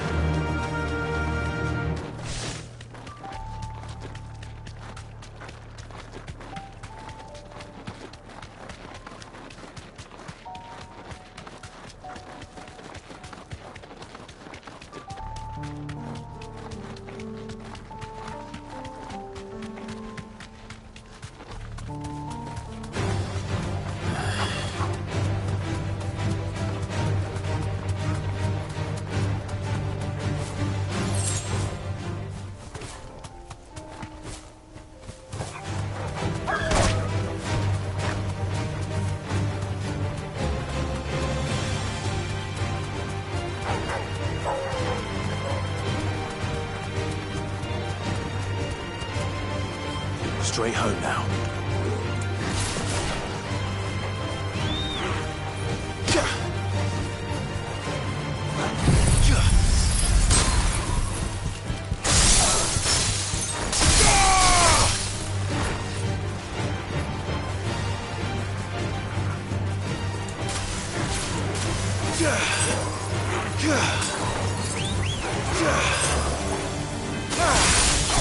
Okay.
Come on.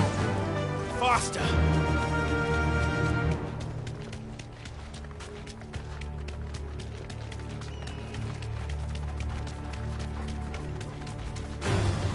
Enough of you, are there?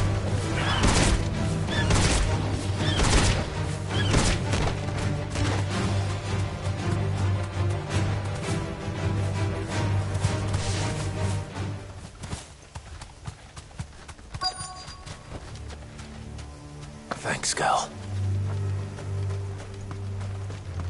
The entire village looks abandoned.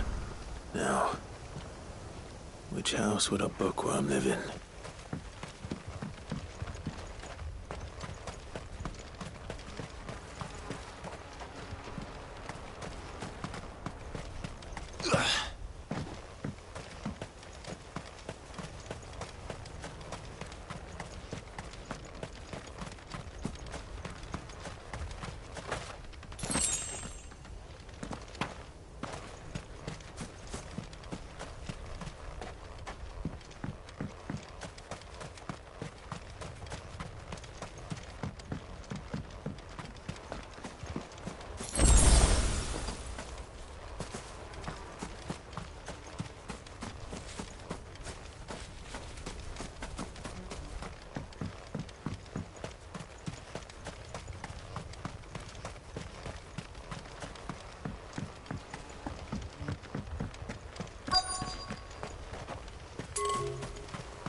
His interests were certainly varied.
But if what it says is true, I need to get this back to the hideaway.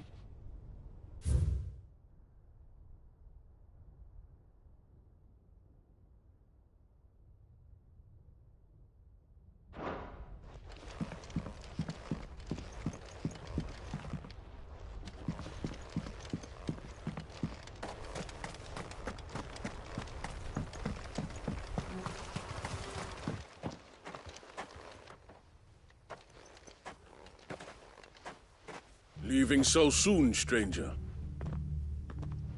We've been watching you. From a distance, so to speak. Subtle.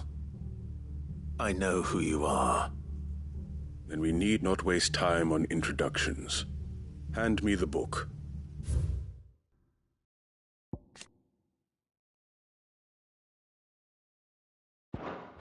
Leave it in our care and return to your life. Your care? Do you mean to burn it, or bury it? That is not my decision to make. But by one means or another, its contents shall be removed from the common record. Then I'll have to politely refuse. I won't let you erase our history. Then we find ourselves at an impasse. Very well. The book can just as easily be pried from your dead hand.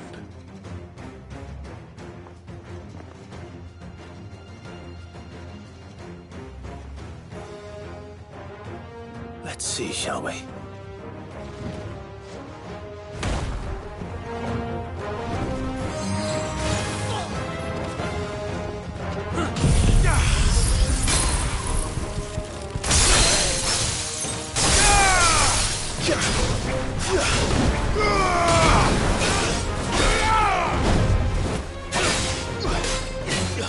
All yours, Torgo!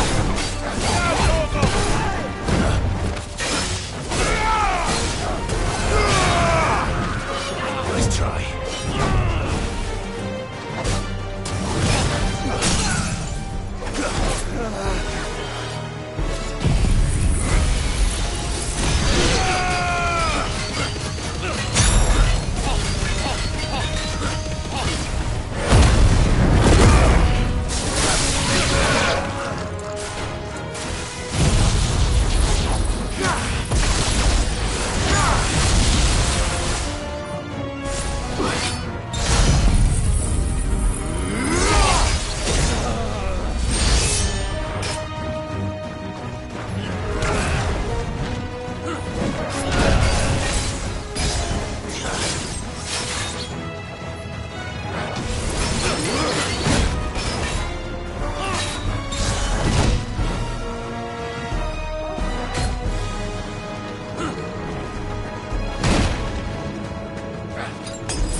Impressive. But we have other means. We shall claim the book yet. Why do you want it so badly anyway? It lays out in no uncertain terms the vanity and avarice of mankind. It tells the shameful history of the persecution and oppression of a gifted few by a giftless many. Would you say that this interpretation was correct? I don't know. You don't know. Your sword may be sharp, but your wits are dull. So let me answer for you. There is no correct interpretation of history. That a series of events took place may be proved beyond a doubt. But there can be no single, immutable explanation. It is a question of numbers. If enough people believe that a set of events occurred for... So you're trying to control the truth? We are trying to protect people from themselves, from knowledge that would bring them naught but that is all. You may keep the book. For the world is small. Until then. Wait. Damn it. Let's get this back to Vivian. Perhaps she can explain what that was all about.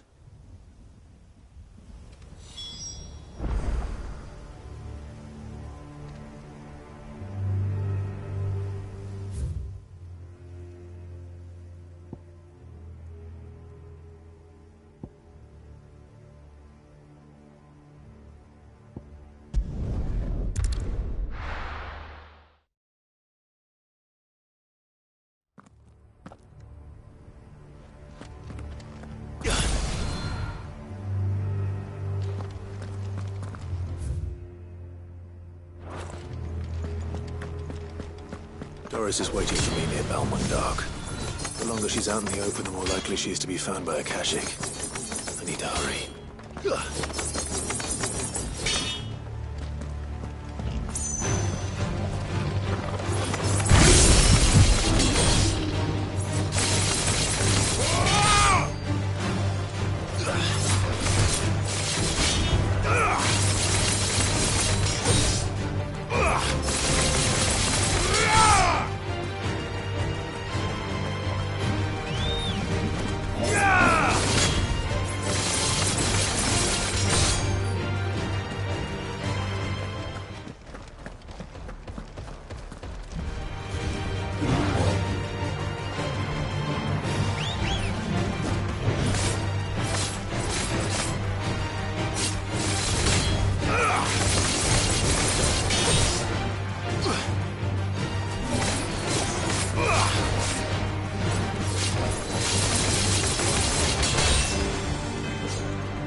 There were no guards, I take it.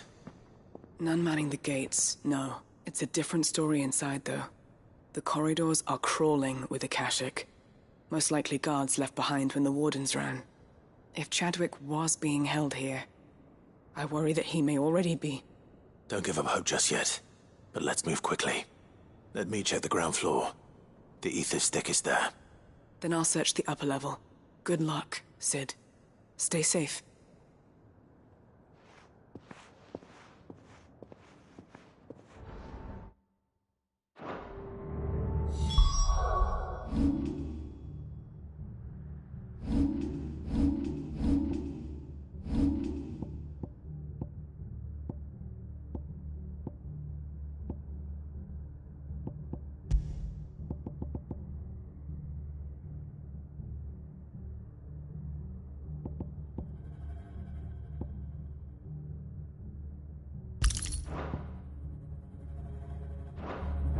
Just how bad are the floods inside the walls? Bad enough to turn a bearer? I hope not. We're risking a lot just being here. Better keep my eyes open for signs of life.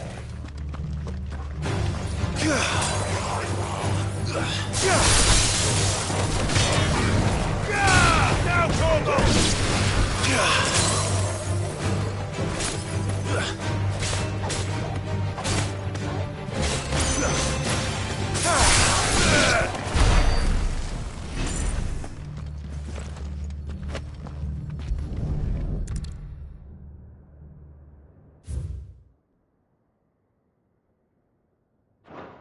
So this place was no ordinary prison. And I doubt they'll have taken the creature with them when they fled.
Minimal loss of Waluda lives. Even the Imperials take better care of their branded than that.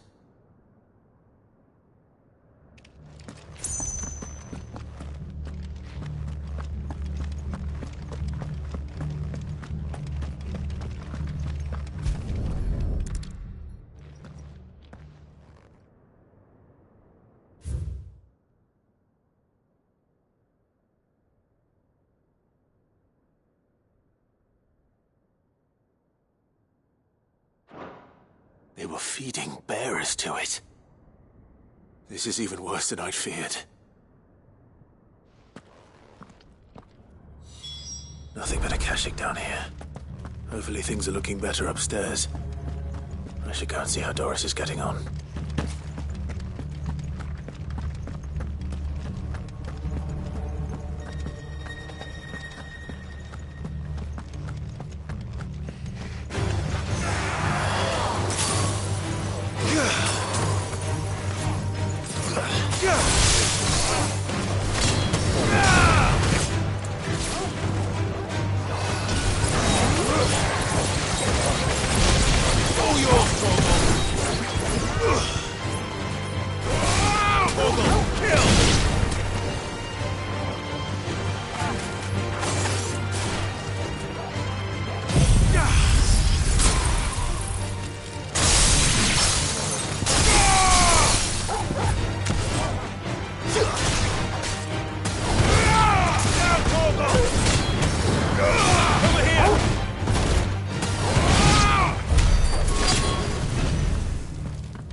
No lock downstairs.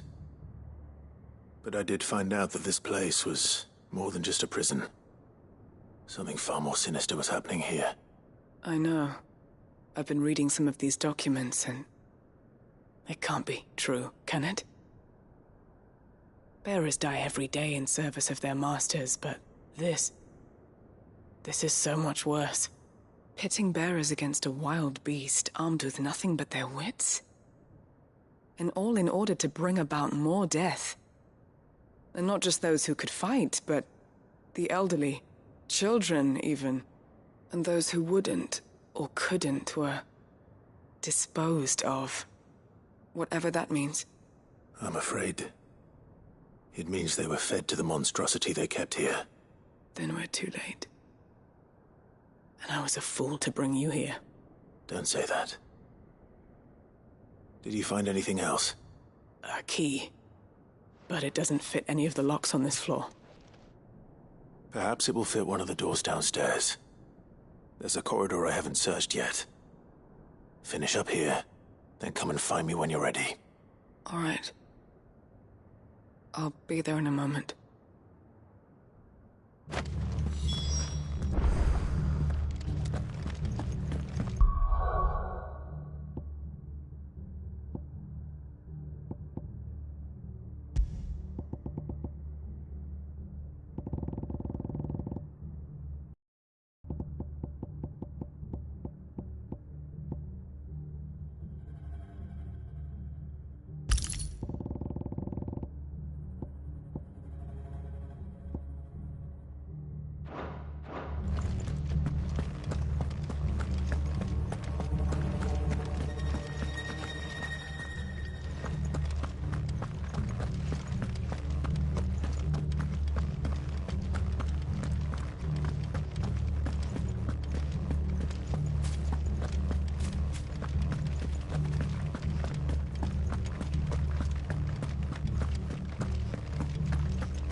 Let's see what we can find down here.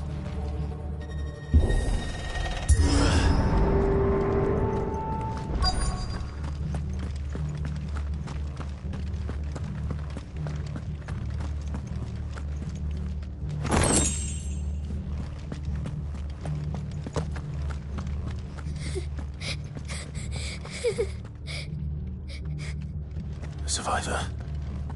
And she sounds close.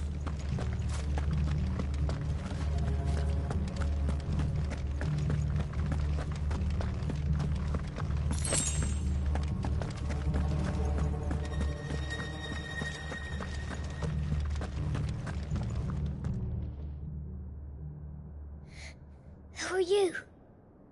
There's no need to be afraid. Are you alone? Are there any other survivors? Some of the guards. They're still here.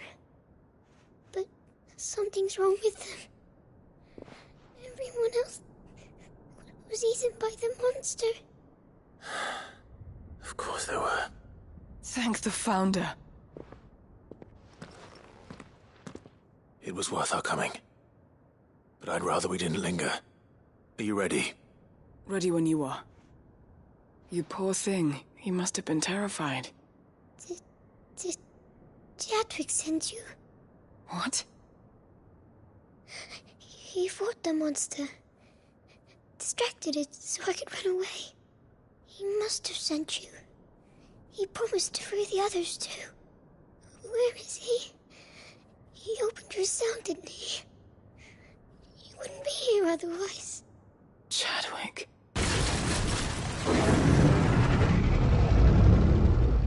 Was that? Monster's back! Chadwick, help! We have to get out of here. Doris, keep the girl safe. All right. You put that bearer-eating bastard in the ground.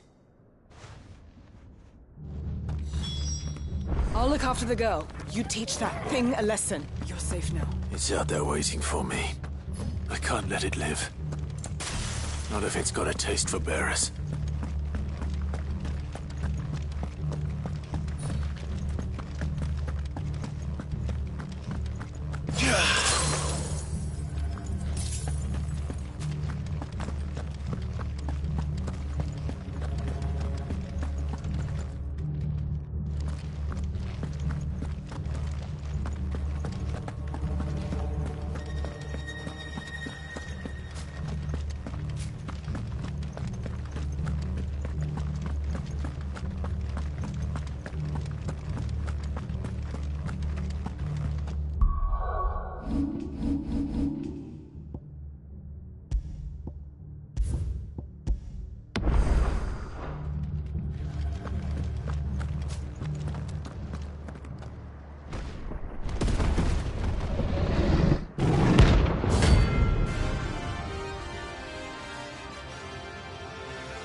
Farewell.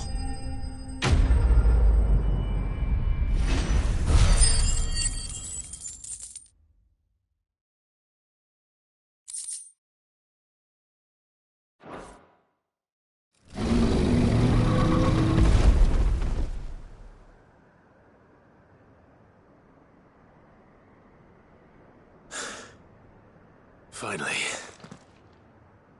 Sid, are you hurt?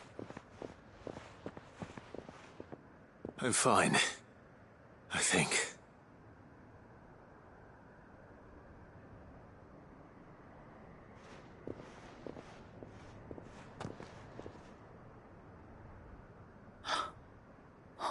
No. What is it? A diary. I gave it to Chadwick before we went our separate ways. He was here. Do you think that creature I'm sure he fought bravely to the last. The girl is safe thanks to him. Chadwick. You fool. Come on. We have to get her back to the hideaway. We don't want his sacrifice to have been in vain. No. Of course not. I'll see that she's looked after from now on. It's the least I can do.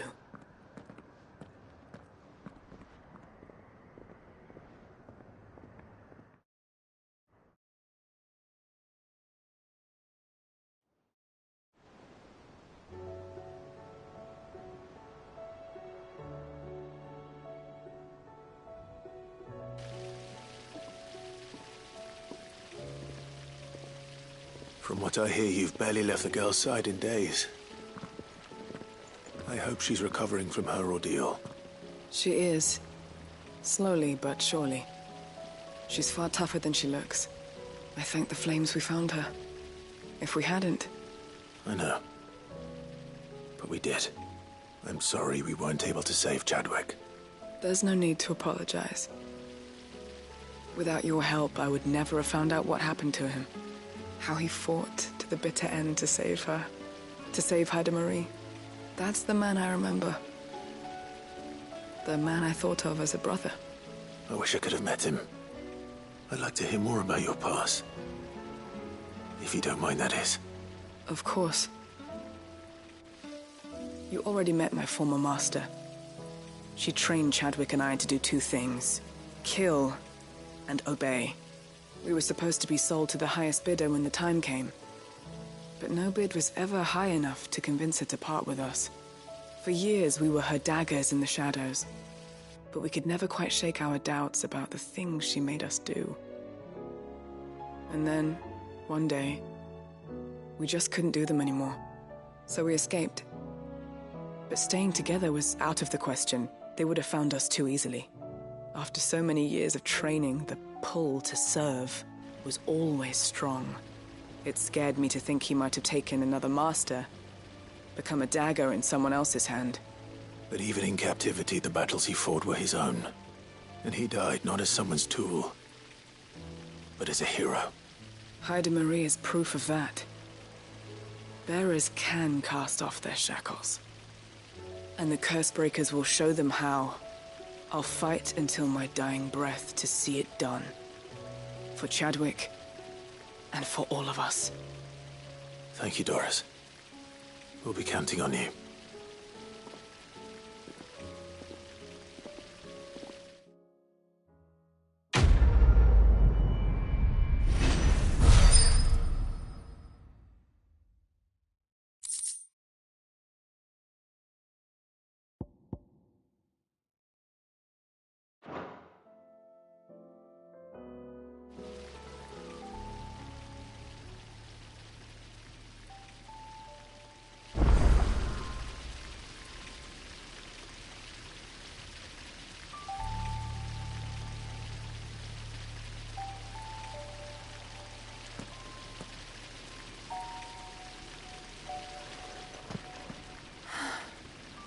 All this time, my heart has wandered hither and thither in search of the perfect companion.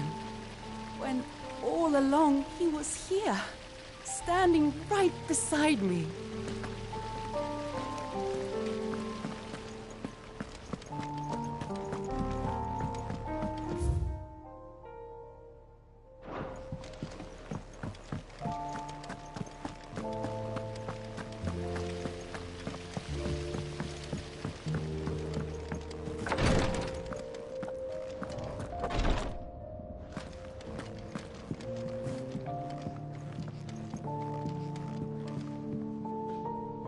Yes, my lord? His Grace and I.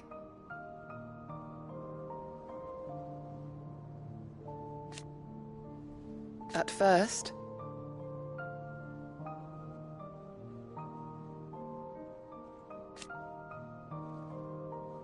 it was my duty to him.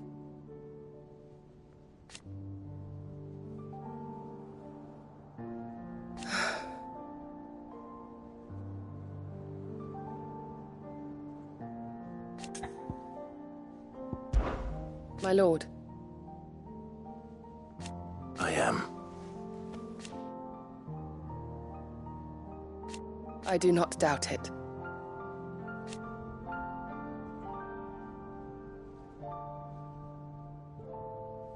Thank you, Goty. May you return safely. Have care, my lord. Thank you, my lord, for taking me in. Everyone here has been so kind. It reminds me of home.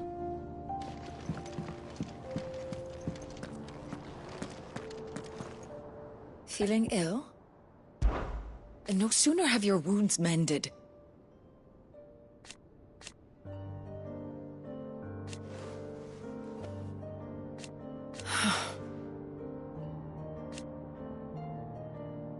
While I may not have Gav's nose, that's what I'm worried about. I do. What I truly like. But teach her medicine. Don't push yourself too hard, Clive. You nearly collapsed back there. It's just a touch of the veins.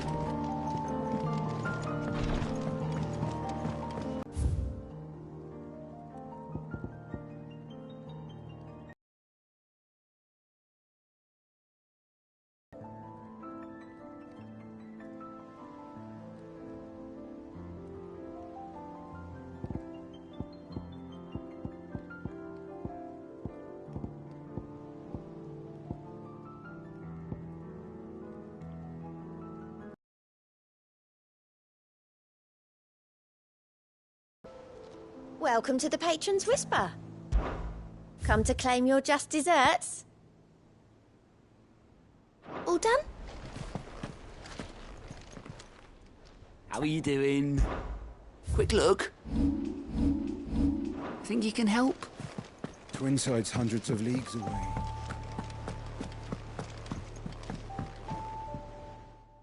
Vivian. I found it. The book you lost.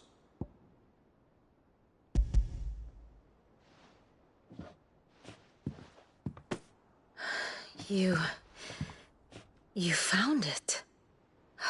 Thank you, Clive. Even though I asked this of you, I was not entirely sure it would be possible. I feared the executors had seized every copy.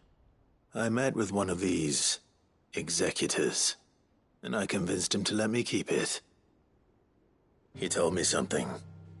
That the truth is just a matter of collective belief.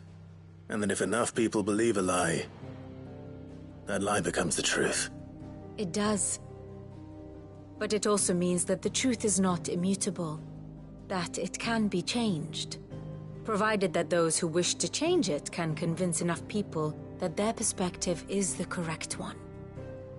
As the sad history of the bearers proves. You said that the book inspired you to become a scholar. It did. Or its author, rather. She was a heretic, you see. A firebrand and a dissenter. A gallows stood ready for her in every corner of the realm. And by shunning society, or perhaps being shunned by it, she stumbled upon a truth so potent that an entire realm trembled at the prospect of its utterance. I, too, have always felt somehow set apart from the world of men. A stranger to my own species. She taught me that my solitude was not a curse, but a gift.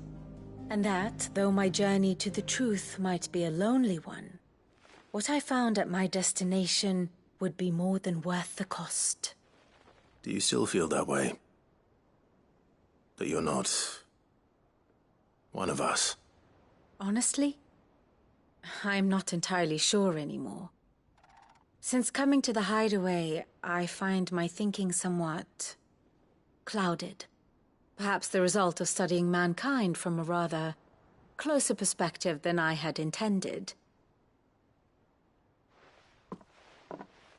But the more I study, the more I find value in this perspective.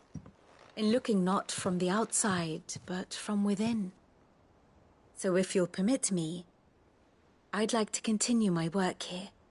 Remember, Clive, when enough people believe, belief begets truth. Give the men and women of this benighted world the gift of truth. Make them believe in you, as I do. I'll try, Vivian. I'll try.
Clive.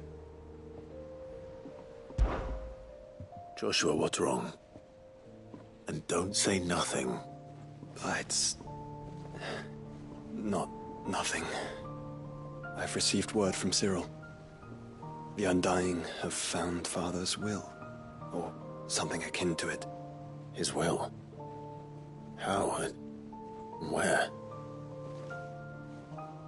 In the crypt beneath Rosalith Castle. After Kupka was kind enough to drive out the Imperials, the Undying took the opportunity to recover what relics of the Duchy yet remained. And in the process of doing so, they found a letter from Father. I'm surprised anything survived down there. Cyril asked that I join him in Tabor at my convenience. I have been meaning to go, but... would you join me? Of course. I want to know what's in that letter as much as you do. Very well. I am ready to leave when you are.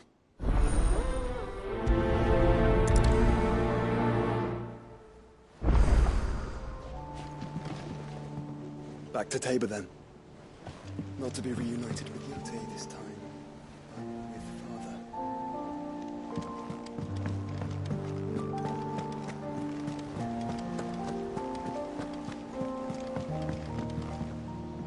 Sid, I was wondering if you could help me. It depends what with.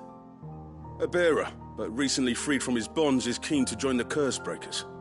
As you know, the work we do is not easy, which is why we test every volunteer's suitability. I was hoping you could oversee... I don't mind, but... Why? Because he wants to be... Our ranks are filled with men and women capable of breaking chains and putting... scouting. We're few with the nose for that, which is why we still rely so... And since he accompanies you on so many of your missions, I thought you might be better placed to recognize the traits in him that we should look for in those who'd fill his boots. Sounds reasonable. So you're happy to oversee the boys' test, then? One can never have too many scouts. Truer words, Sid. I'll let the initiate know that you'll be attending his trial, and that he is to proceed directly to Northreach in readiness. No time like the present, eh? No time like the present. Well...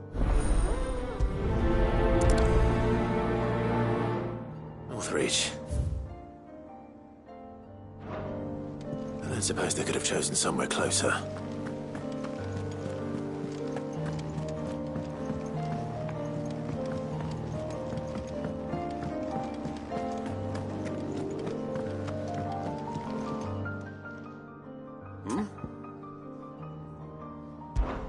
Clive, my boy!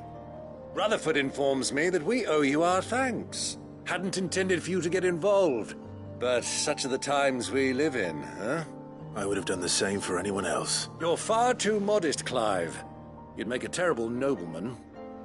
But tell me, Is the realm truly in as dire a state as Rutherford suggests? From what little I saw, you were right to be worried. I suppose I should have expected the worst. But short supply these days, and without it, the people are bound to lose their way. We must move quickly. But where do we start? True, the challenges that face us are many. But in my estimation, there are two key areas to be addressed before any other. The realm's armies, and her larders. As you've seen firsthand, it's every man and woman for themselves out there. Certain cities have banded together to try and maintain some semblance of order, yes, but such cases are few and far between. And yet, the only remedy for the chaos that faces us is unity. A unity that transcends even the borders laid down by our ancestors. In short, if Storm does not stand together, she will fall apart. But how would one even begin to unite the realm? The armies, my boy. As I told you already, we begin by restoring order among the ranks of those sworn to maintain it. Sadly, I doubt I could convince even the lowliest gaggle of privates to dig a latrine together. But I do know someone the High Commanders have been known to listen to on occasion. Field Marshal Eugen Havel. I thought he was retired. He was, until an Akashic army tore through Randalar and killed most of the rank and file. There is no man alive more capable. Literally. And as luck would have it, I've already spoken with him on the matter. Of course you have. And he's agreed to help. On one condition. That he first speaks with you personally. Havel has always been a man of frustratingly rigid principle, and he has certain qualms about clasping arms with, well, with an outlaw. I extolled your many virtues as best I could, of course, but the old goat was adamant that he be allowed to appraise you in person. You don't mind, do you, my boy? Of course not. As long as chaos reigns, we will never build a better world. I'll do whatever it takes. And if the Field Marshal wishes to speak with me in person, then so be it. That's the spirit. I'll leave for Randalar at once. Would you send a Stolas? Of course. Rutherford is already in the Dalmekian capital. I'll have him tell Havel to expect you forthwith. Excellent. Thank you, Uncle. No. Thank you, Clive.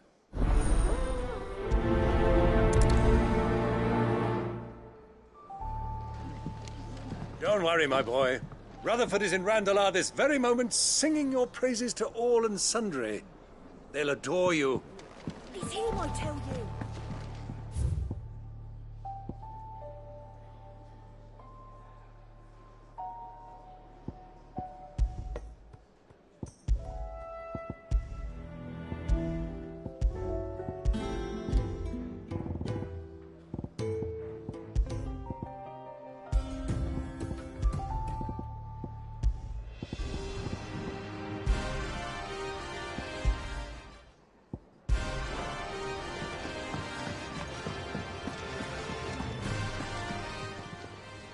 Clive. Coin purse weighing you down?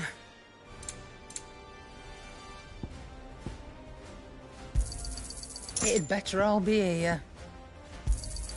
You'll not find a better price than that. Come again. Or don't.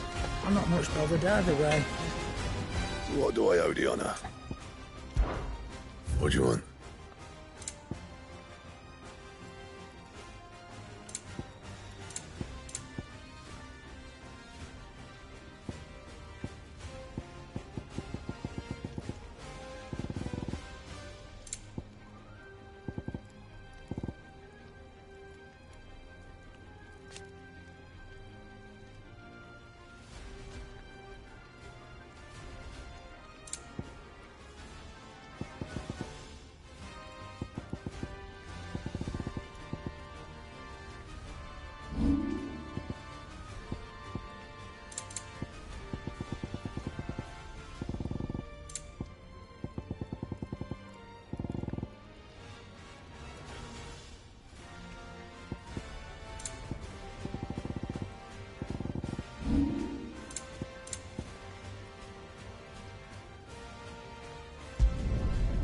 bad, if I do say so myself. That it? Fine. First the skies.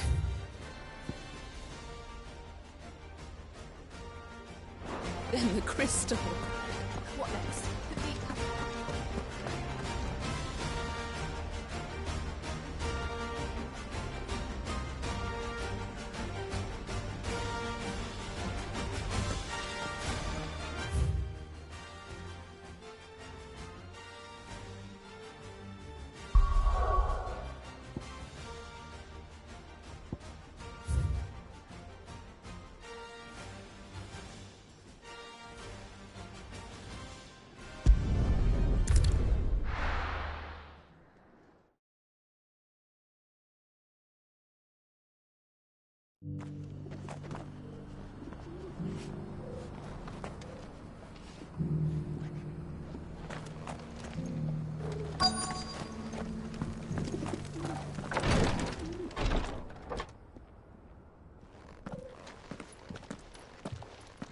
Your Grace, my lord, I trust your journey was not overly onerous.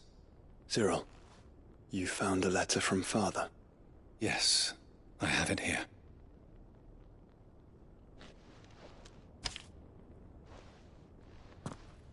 If you would do us the honor, my lord.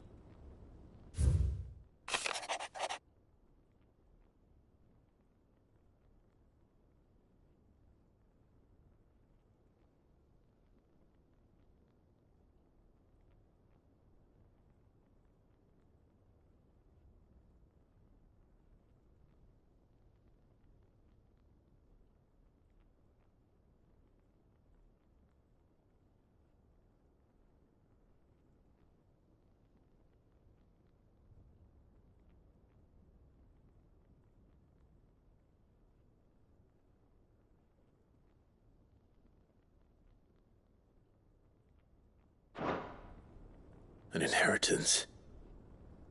It would seem the late Archduke penned this missive shortly before his passing. The day before we left for Phoenix Gate. What are these plans he spoke of? His plans for the duchy, Your Grace. Your father entrusted them to my predecessor, the former bearer of the Burning Quill, who entrusted them in turn to me. The complete emancipation of bearers is their stated aim. But your father's dream did not end there. His Grace also spoke of building hospices to care for those stricken by the curse, and the founding of a new university to further the development of non-magical technologies. With the blight spreading ever more widely across the twins, Archduke Elwyn saw this as the only means of securing Rosaria's survival. He wished to see men and bearers treated as equals. To see centuries of common wisdom overturned. Small wonder he did not think it achievable within his lifetime. But he thought it achievable nonetheless. Had he not, he would never have written this message. Nor would he have entrusted his vision to his most faithful aides, those who would have stood with you, shielded you from the machinations of the less benevolent personages at court. It's a pity only they are still with us. 'Tis true that those most loyal to your father were the first to suffer the Duchess's wrath. But one at least remains, and she has come bearing gifts. What do you mean? Mayhap it is better that she explain, my lord. After all, the duties entrusted to me by my predecessor extended only to recovering His Grace's will and arranging a meeting with the one who might execute it, or a part of it at least. And where is this woman? She awaits you in the archive, Your Grace. Thank you, Cyril. Shall we then?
This is the Requietary, an archive where we of the Undying collect and collate our findings. Fragments of ultimate true nature surely lie buried within these pages. We have only found nothing.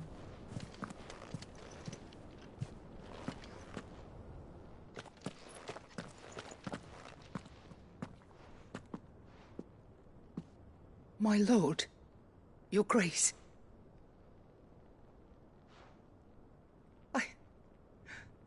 I hardly recognize you.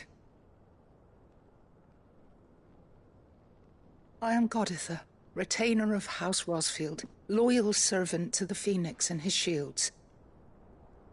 Your father, the Archduke Elwyn, entrusted me with the delivery of a gift. I only hope you can forgive my tardiness in bringing it to you. Lift up your head, Lady Goditha. You have our gratitude for your service to our house and to our father. I merely did my duty, as any proud Rosarian would. My lady, perhaps you could explain a little more? What exactly is the gift you bring?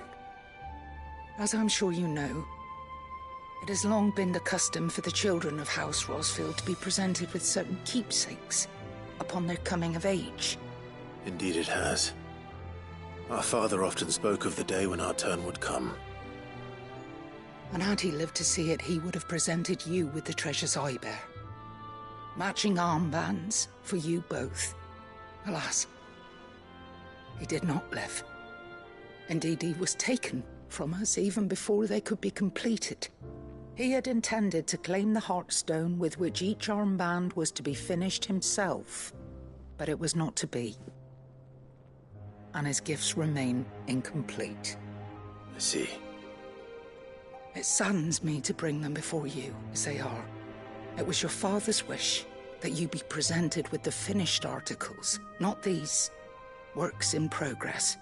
But with his grace long since gone, and the stone left unclaimed, I had little choice. You are grown men now, and his house is yours. And while I would not presume to insist upon your claiming the Heartstone in his stead, I know that nothing would have pleased him more than for you to do so. Thank you, Lady Goditha. What say you, Clive? What else? Of course, my lady. May our father's will be done. Oh, I am much obliged. Do you know where we might find this Heartstone, my lady? I do. Though it may be a matter of a good deal more than simply happening upon it. It is found in the bellies of elder griffins, you see. We do at least know where to find one. A certain specimen has made its nest in Titan's Wake, not far from here. A certain specimen? You are most perceptive, Your Grace. In answer to your unspoken question, yes. In fact, this is the very same beast your father meant to slay. I have been tracking its movements since you were but a boy. Were you to slay it in his stead, as men of House Rosfield, it would surely make your father proud. What say you, Joshua? What else?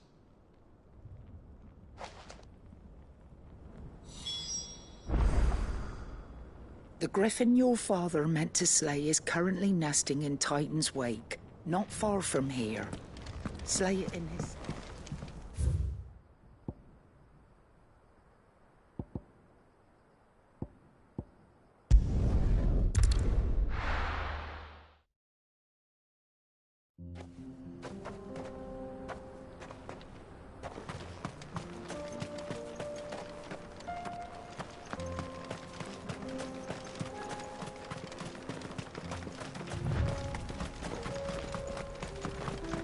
Eyes peeled, Joshua.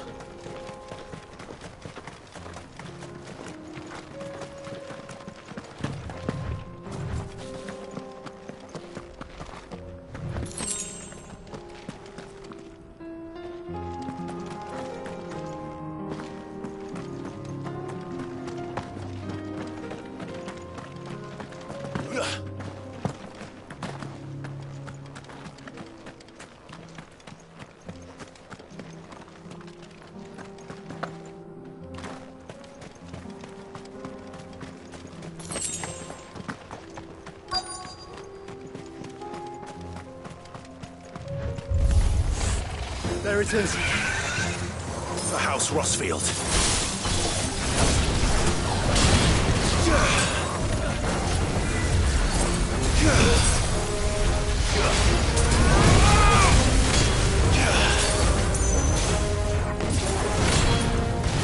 Now, Torgal!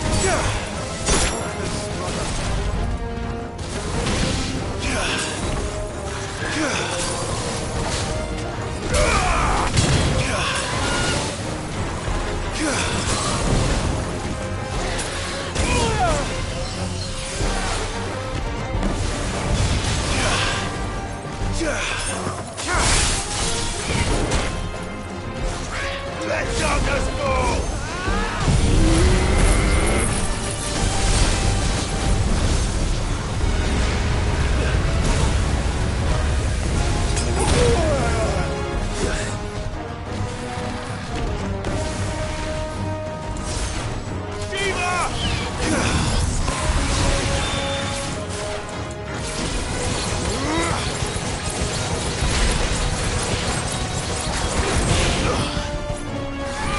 Fine hand.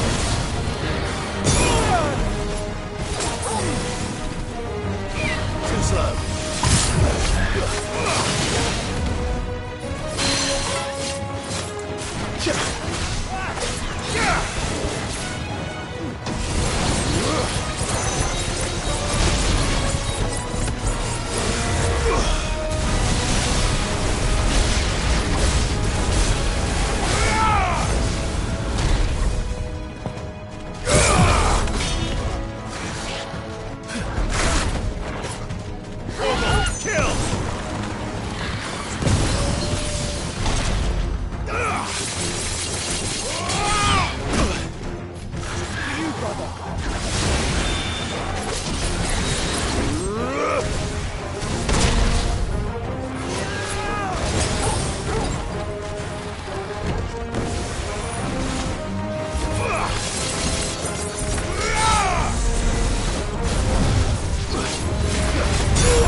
Well done,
Is this the Heartstone? I expect Lady Godotha will know.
Are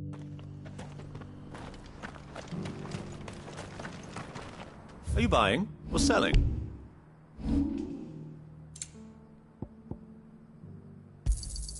Of course. A fine choice. Anything else?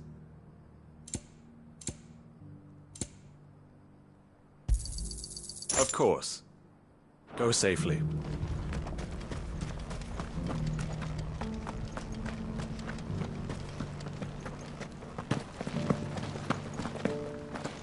This is the required tree.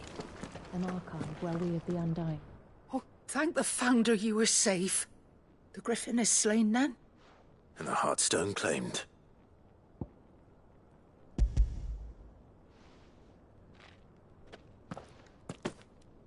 Yes. This radiant luster, like frozen flame, it is just as your father described it. Thank you, my lord. Your grace. Your father would be so proud. Lady Goditha, the lapidary is ready. Thank you, Cyril. I will be with him shortly. If you would excuse me, I shall have the stone cut and set forthwith.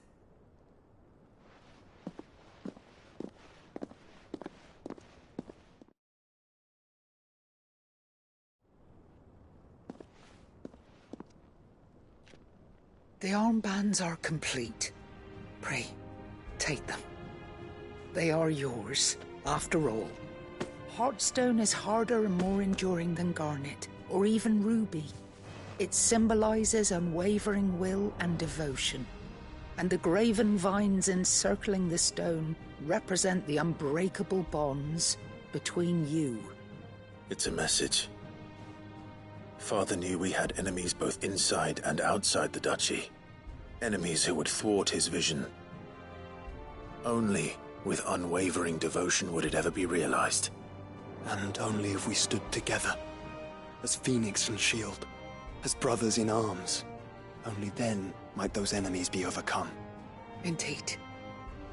His Grace knew the enormity of the task he would entrust to you, his heirs. But this was more than just a message. It was a promise. That he would always be with you. Thank you, Lady Goditha, for remaining the steadfast custodian of our father's will. Forgive me, my lady, but there is something I don't quite understand. The Undying told me that after Father died, Mother claimed all of the ducal treasures for her own. Even if the armbands were incomplete, she would surely not have overlooked them. So, how were you able to keep them from her? Because I was the keeper of the vault. Though I was but a lowly servant, your father spoke to me of his intentions for the bands, of the deep love he had for both of you, and his hopes for your future. In the days before the disaster at Phoenix Gate, I discovered that the Duchess had ordered her jewelry be sent away from the castle. It was then that I knew she meant to betray us. I tried to warn your father, but it was too late. When word of the fire reached Rosalith, I knew my time was short. So I took up the armbands and I fled into the night. And thank the Founder you did. Yet my duty to your father was incomplete. Not knowing what else to do, I followed the Griffin, thinking I might claim the Heartstone on its passing. And so my pursuit continued, until Lord Cyril appeared before me. He informed me that His Grace's will had been recovered, and that his sons were alive and well. Lady Goditha, on behalf of my father and all the people of Rosaria, I thank you for your loyal service. As do I. Thank you, my lord. Your Grace, for coming back to us, for giving my service meaning.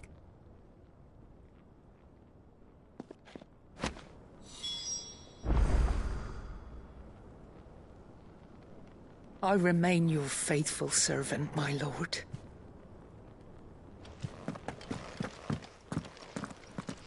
The bands suit you well. It must be gratifying to finally receive the inheritance that was denied you for so long. It is. And we thank you for the part you played, Cyril. If you would permit me to play my part a little longer, might I suggest that you make your way to your father's memorial atop Hawk's Cry Cliff? Let him see that you have received his blessing, and that his vision lives on in you. I suppose it would be churlish not to. What do you say, Clive? Shall we pay Father a visit? I think we should. I was hoping to be able to offer him my thanks before we left for Origin. Your father's helm is enshrined there. It has been since the day we recovered it from Phoenix Gate. I prithee claim it, for it too is a part of your inheritance, and I do not doubt that your father would prefer it in your hands than perched upon some lonely rock. Thank you, Cyril.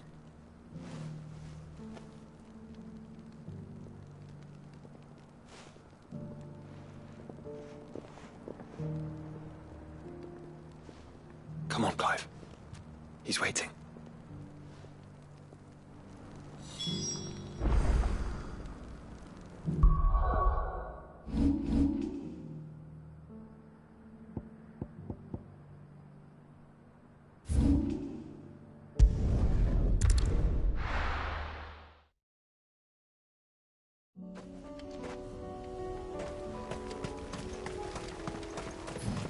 Unwavering will and an unbreakable bond. You really think we're strong enough? Save the world? Of course. We've overcome Father's political enemies. That I'm less certain. Especially knowing what we know now. What Mother was truly capable of. But perhaps these baths would have helped. She was with us. It would have made all the difference.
It's just back there.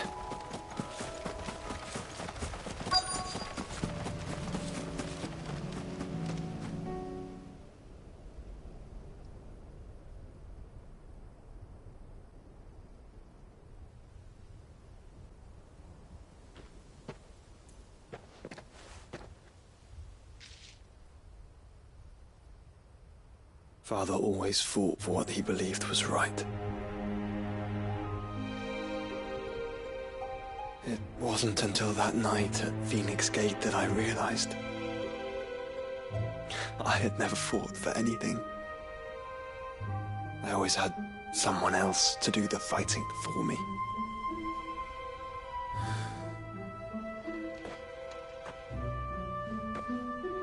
No matter how fate conspired against him, he never lost heart, never looked back, never stopped fighting. To me, he was the greatest of men. And I've been trying to live up to his ideals ever since.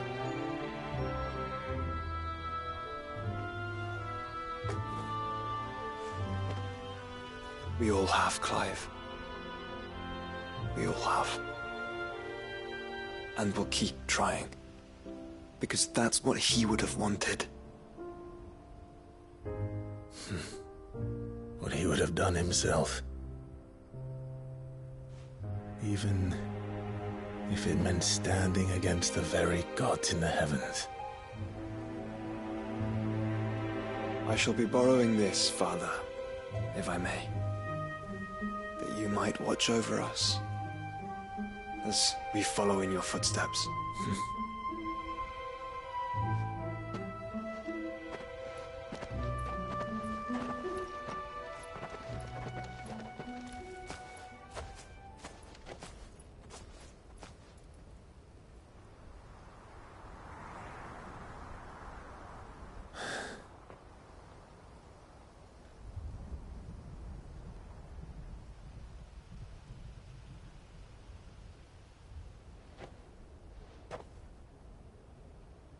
We won't lay you down.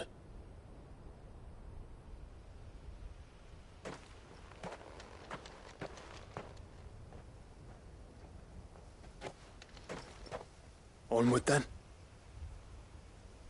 Onward. To the end. And to a new beginning.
Let's go. Faster! This should help.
No match for you, eh, Torgal?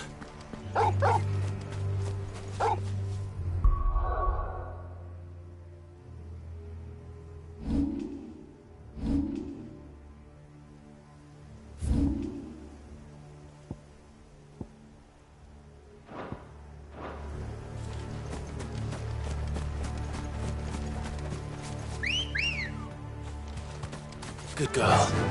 Run like the wind.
Madness lives on.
Rest in peace.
What are you looking for?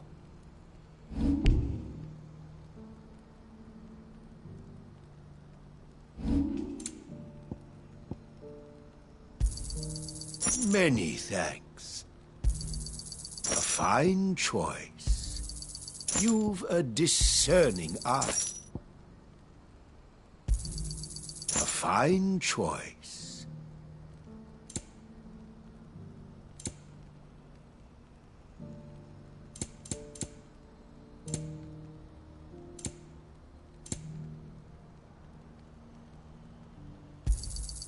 You've a discerning eye. Farewell. Do you see? Two.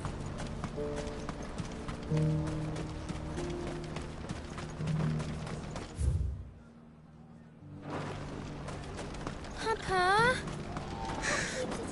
What is it? Oh, please. Just make it stop. I'm scared. It's all right. I'm here.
All yours, Torvald!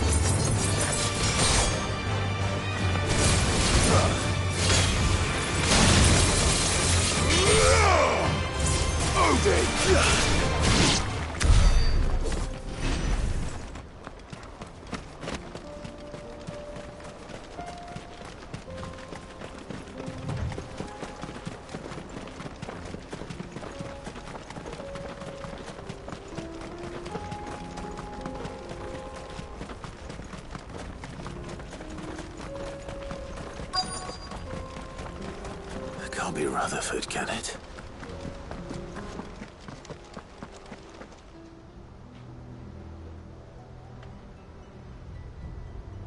Turncoats and cowards, the lot of you!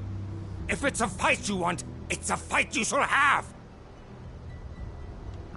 Allow me. I don't need your... Please, Field Marshal, oblige him.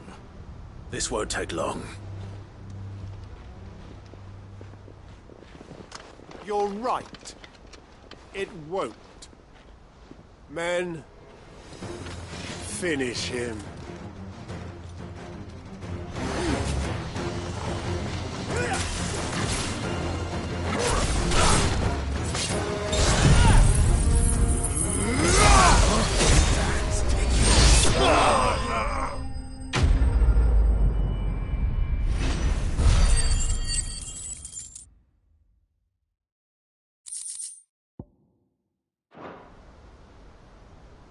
A little longer than I'd have liked.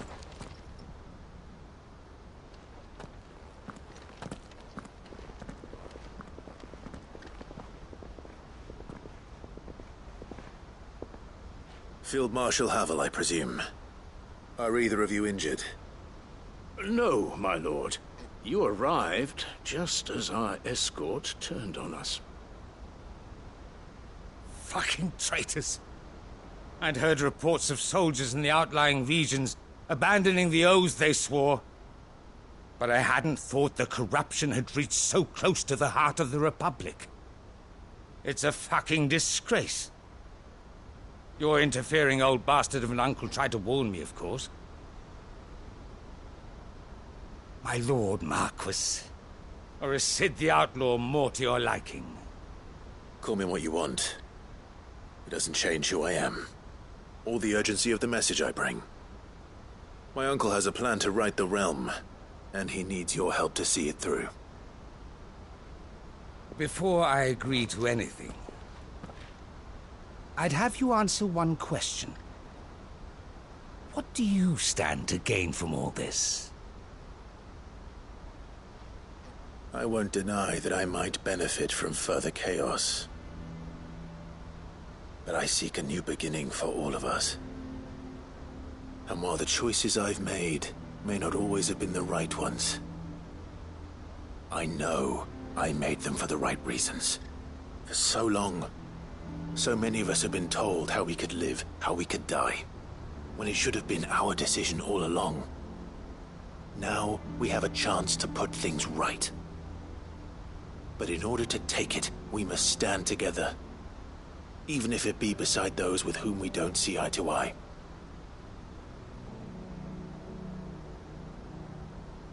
Certainly not the words I expected from an outlaw. But perhaps your uncle was right. You are no ordinary.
the outlaw.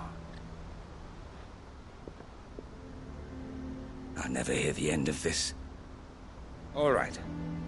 I'll start by ordering my most trusted guard to bring the Dalmekian fringes under control.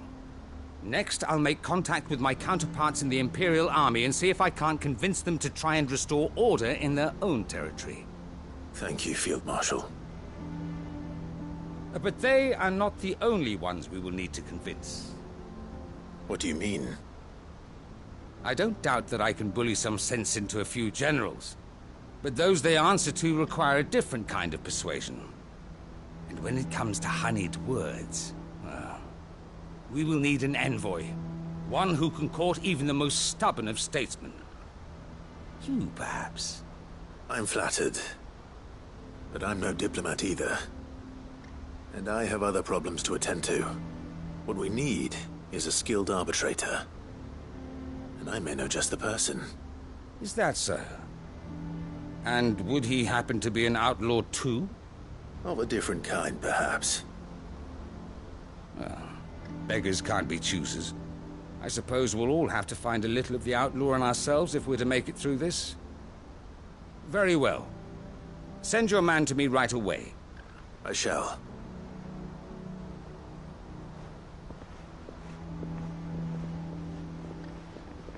My Lord Marquis.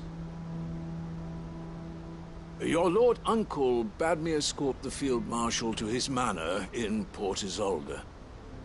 And I will see that my associate joins you there. Very good, my lord.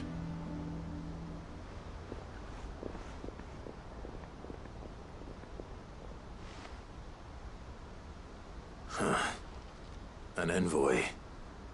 I'm not sure I'm the man to talk anyone round. I can barely convince my brother to take his medicine. No. This is a job for someone with experience. Someone like Quentin. I hope I can convince him at least.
Quentin, I have a proposal for you. Do you now? Something tells me you'll be asking more of me than a cask of goty gold. Go on then. Propose.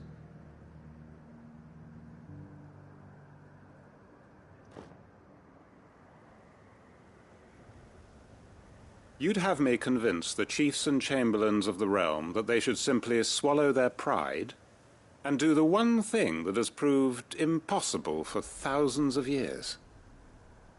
Was there anything else? Perhaps I can fetch you a meat pie as well. I know it's a lot to ask, but I can think of none better suited to the role. And you'd have me give up what little I have left to do it. I told you, Clive. The people of Lostwing are my family, and I cannot abandon them. You'll have to find someone else. I'm sorry to hear that. So am I. And why might that be? What he's asking. How's it any different to what you've done so far? They want you to speak for those who can't speak for themselves. That's what you do best. If it's the vineyard you're worried about, we'll see that the grapes are picked and the tons filled. You know we will. It's not that. Then what is it? You said yourself we're family. Don't you trust us? You know that's not what I'm... Then what are you saying? That only we are worth saving? Why turn your back on everyone else? You convinced us we could build new lives for ourselves, and if you can do that, who's to say you couldn't convince the entire realm? A stirring argument. I fear that any rejoinder I make might fall somewhat flat by comparison. So you'll join us? Where do you need me? Field Marshal Havel will want to speak with you in person. He's currently in Port Isolde. I can arrange for a party of Cursebreakers to accompany you there. That would be very much appreciated. I hear the roads are far from safe these days. Hopefully not for long. My uncle will want to know that his plan is taking shape. Any statesmen we speak with are liable to resist our entreaties if they feel that what little power remains to them is at stake. They must be dealt with skillfully. I shall not repeat the errors of my past. Reckon Master Quinton could argue an egg back up our ends quick. Quinton's gonna build us new Lost Wing, and I'm gonna help. Get it, boy!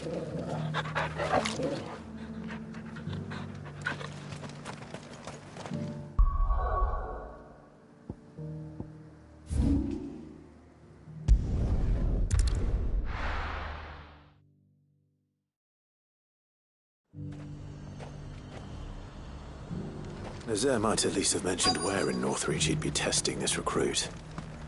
I'm nervous. Well met, Sid. This is the initiate. Ember, present yourself. At your service, Master. Please, just Sid. There are no masters here. Your life is your own. Oh, of course. Thank you, Sid. The sergeant says you'll be evaluating me at my trial. To become a scout, yes. You are aware of the dangers inherent in that role. I am. But I swore I'd face them. Just like the man who saved my life. Who would that be? Gav. It was him who found me and freed me. No magic, no support, just one man and his nose. Came and sniffed me out. It taught me what one man can do if he puts his mind to it. And I've been training ever since, so that one day I can be someone's saviour, just like Gav was mine. I'm sure he'd be flattered. You clearly have good intentions, Ember. And it sounds like you're under no illusions. Stick to this path and you'll make a fine Cursebreaker. So, what? Have I passed? You haven't even started yet. Now listen.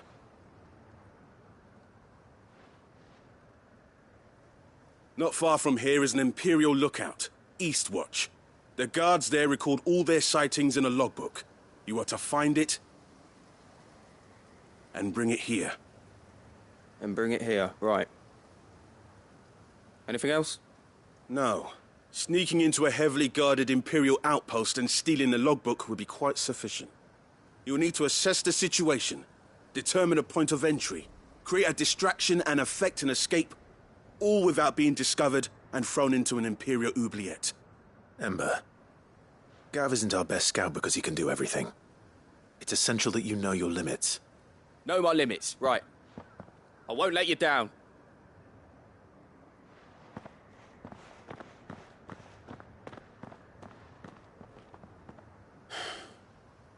It shouldn't be as dangerous as I made out. But keep a weather eye on him all the same, would you? On my way. All right, Ember. Impress me. Even now, the capital has moved. The Empire keeps the watchtowers overlooking Rome.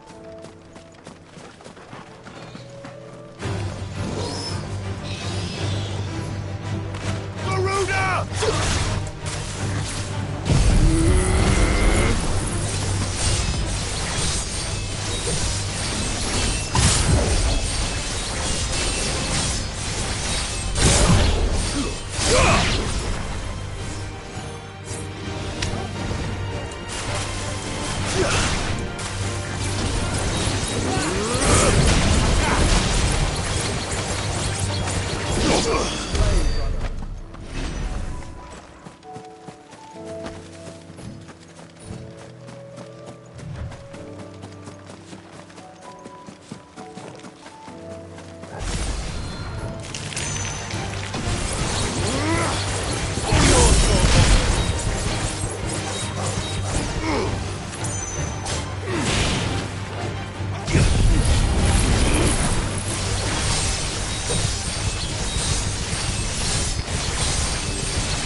Torgal, kill! This one! Now, Torgal!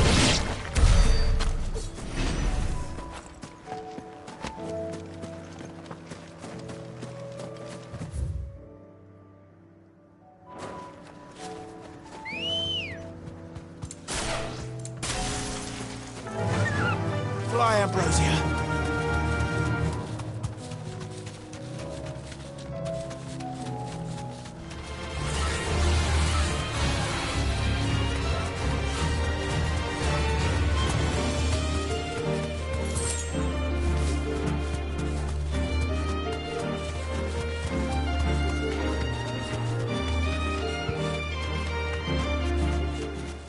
These are clean kills. Perhaps young Ember really is ready. Or maybe not.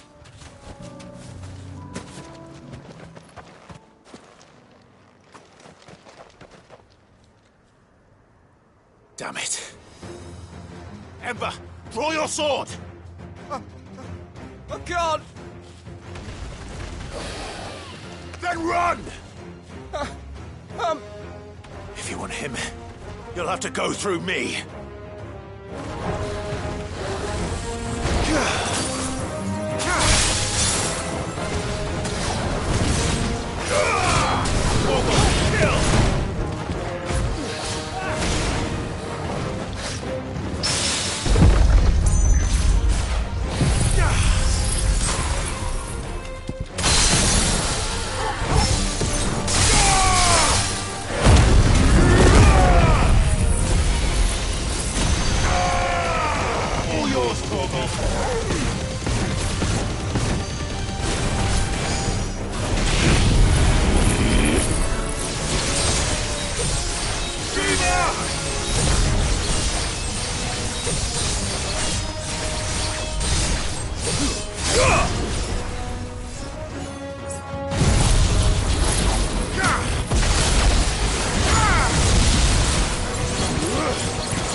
Enough!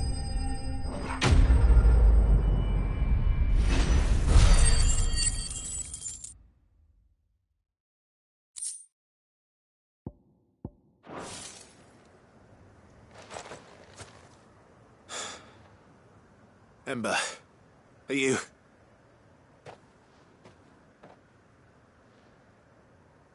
Gone. Of course. Scouts really are a rare breed. Back to Northreach it is, then.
I didn't expect you back so soon.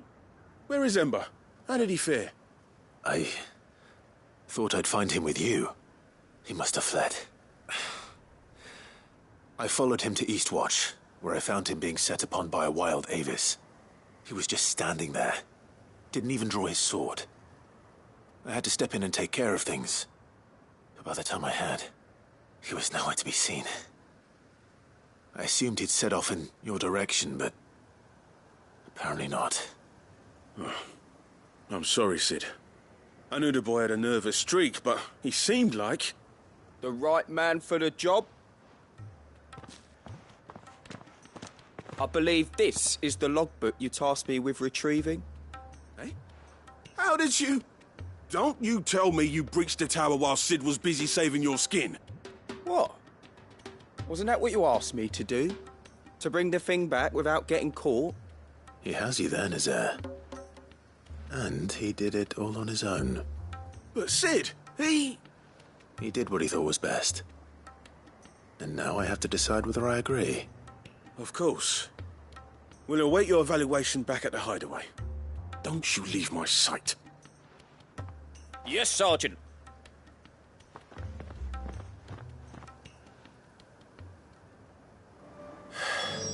This won't be an easy decision.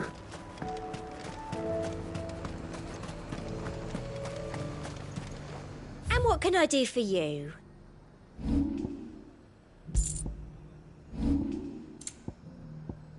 Come back again.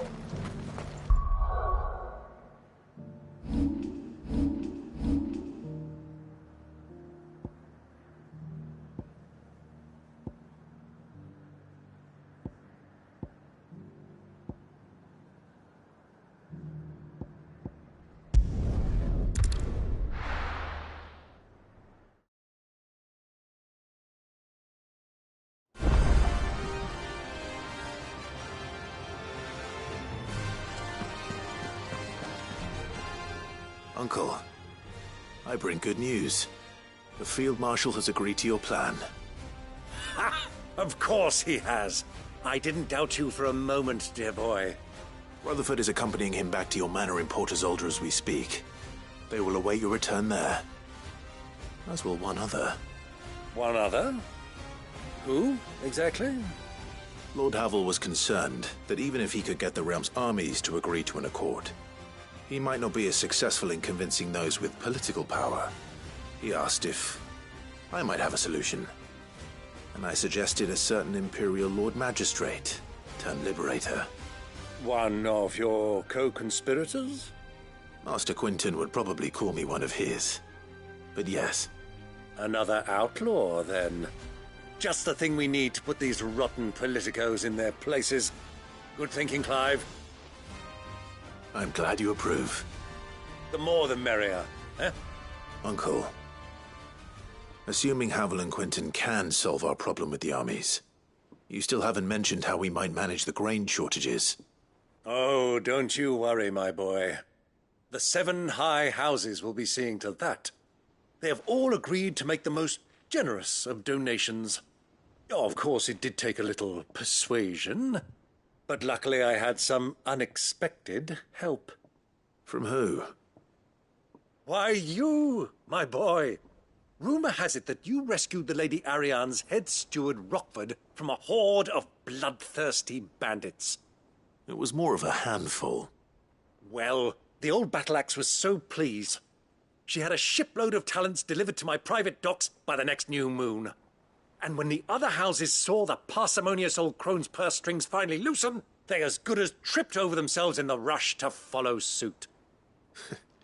I'm happy to hear it. Now, I must be getting back to the manor. Join us there at your earliest convenience, would you? Of course, Uncle.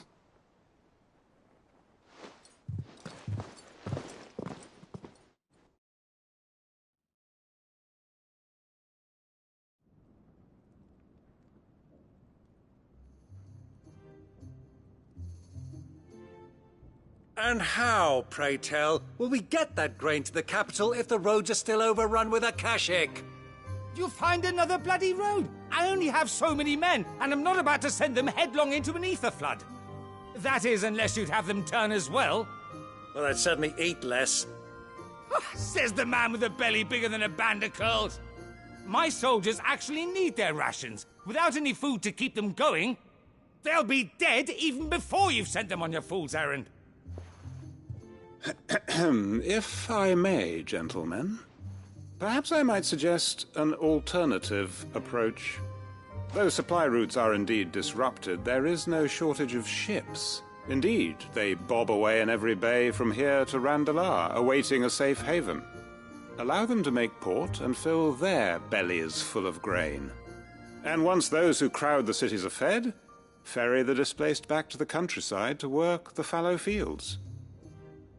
But I'm sure that you wish to continue your discussion. Forgive the interruption.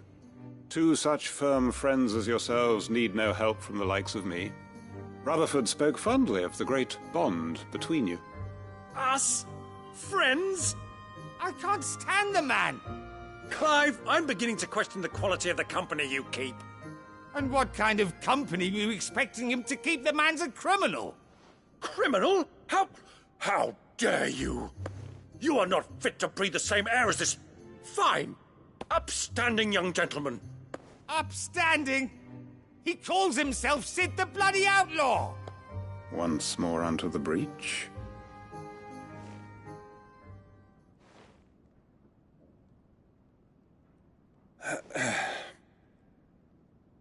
Shall we begin again?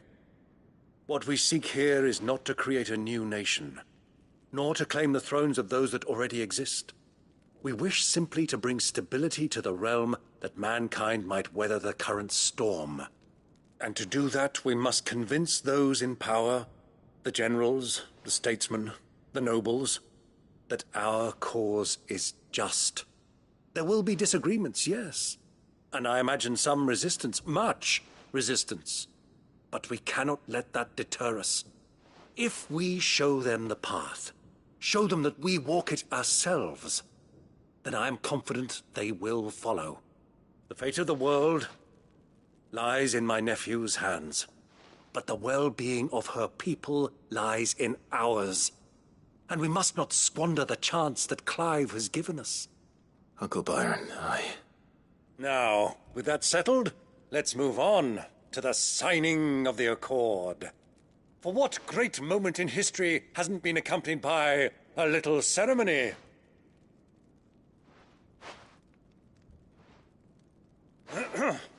Citizens of Valisthea, I present to you the Triunity. Rutherford, Mike Will.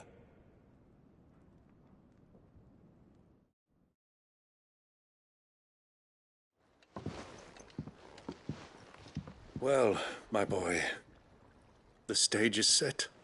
That it is. This is the role you were born for. Now I ask only that you trust in the talents of your supporting cast. We shall play our parts to the best of our abilities, that you might have the opportunity to shine. The realm needs its Sir Crandall, and there is no better Crandall than you, Clive.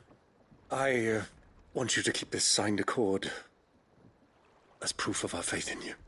I will. Thank you, Uncle.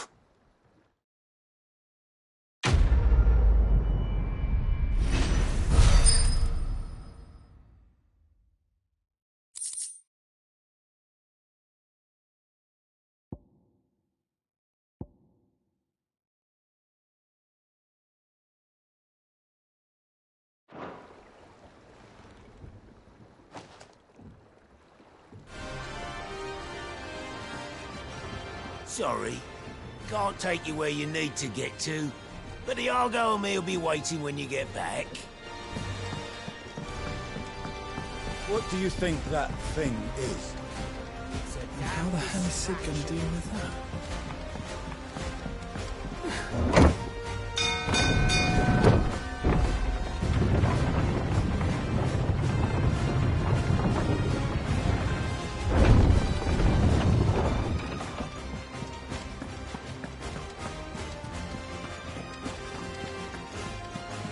You should have seen. Welcome back, Sid. Welcome back, Sid. Yes. Welcome back. Trip wasn't too much of a pain in the arse, I hope. Truth be told, it was me who suggested roping you in to help with the trial. But from what I hear, things didn't go quite as planned. No, they most certainly did not.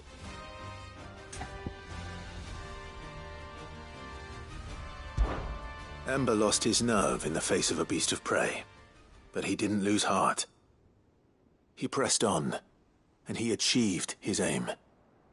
And is that not what we ask of our scouts? Indeed it is. Thank you for your honest appraisal, Sid. The fact remains, however, that Ember will not always have a battle-hardened warrior on hand to pluck him from the jaws of peril. All I have gleaned from this trial is that without someone watching his back, Ember is little more than a liability. Wait, Sergeant.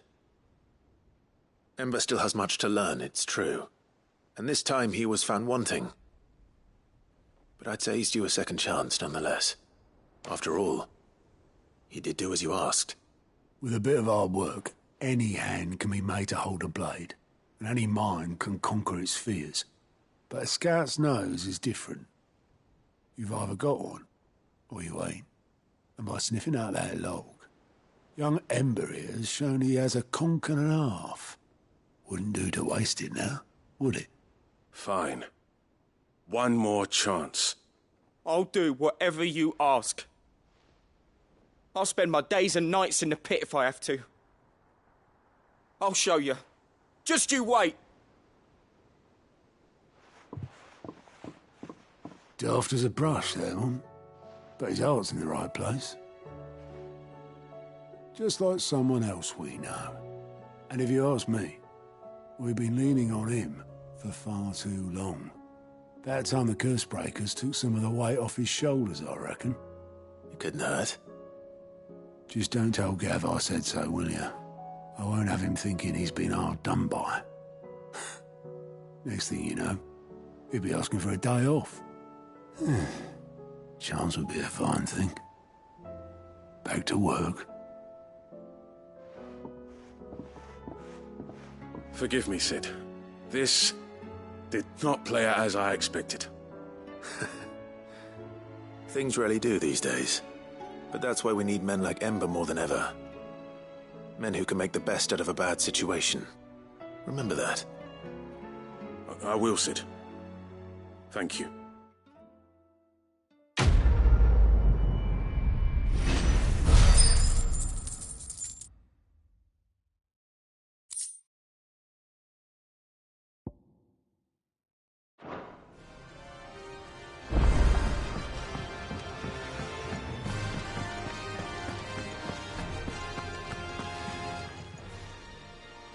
Help you today, Clive?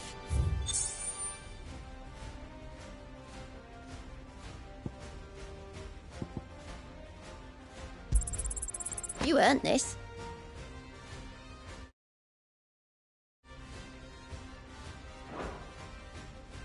Come again. I may have more for you.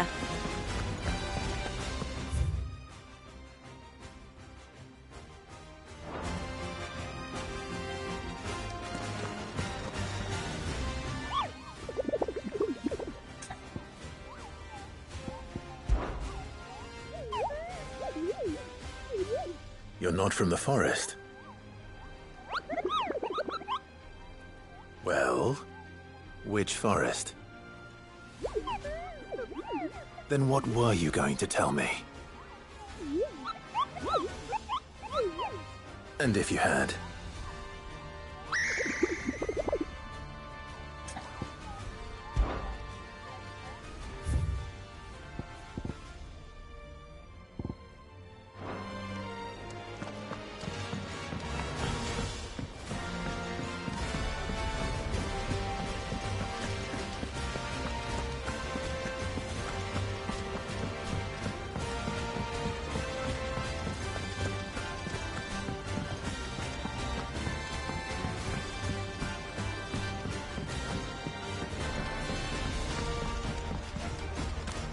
I will not let them be forgotten.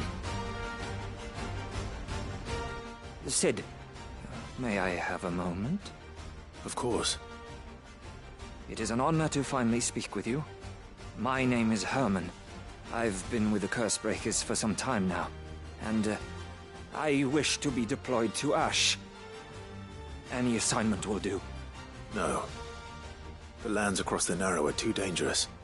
I will not send good men and women to risk their lives needlessly. Why would you want to go back? I need to retrieve something. Something important. I was raised in an orphanage. The Badbach Conservatory.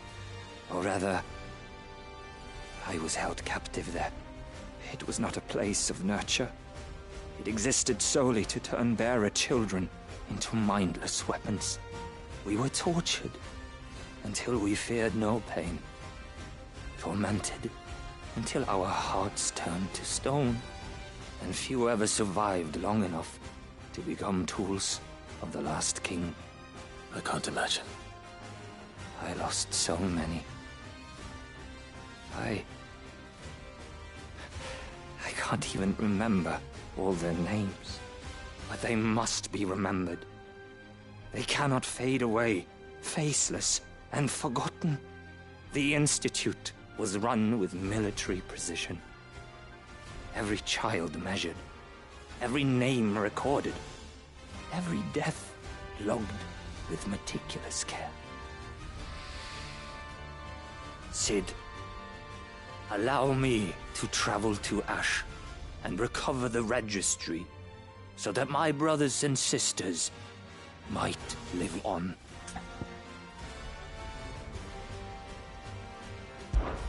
You were a good friend, Herman. But the fact remains that Ash is simply too dangerous. Cid, please. Even should it cost me my life. Too dangerous for you, Herman. But not for me. I'll go to Bad Bach and find the registry. You will? I won't let you risk your life. I don't know how to thank you. You can start by telling me where I'll find this orphanage. Vida Grace. Hidden in a forest, overlooking the plains. All right. I'll see what I can find there. May the mothers guide you.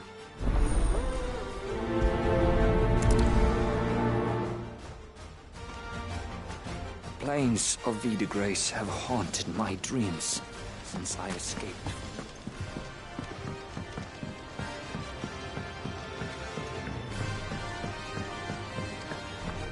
Has Midadol mentioned him? What do you think happened to Miss Midadol? I heard she was kicked out of the university.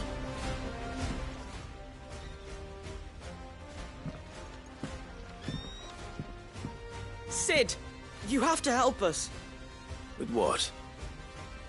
You didn't take apart another of Mid's contraptions, did you? No.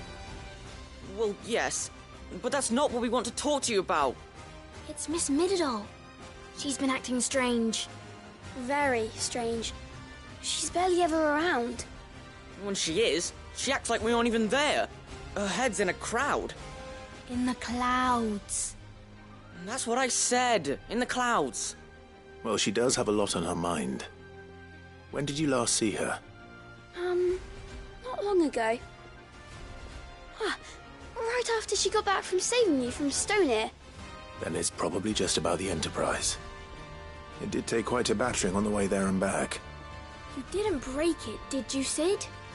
You really should be more careful around Miss Midadol's inventions. Oh, don't listen to her. Even if you did break the Enterprise, you could put it back together, couldn't you? But who's gonna put Miss Midadol back together? She seems really sad. Why don't I go and see if I can cheer her up? You do that? For us? She's in her dungeon. Don't scare him. It's not a real dungeon. Thanks for the warning.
If Joshua's worried about Jill, I should go and speak with him.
So what do I owe the honor? What do you want?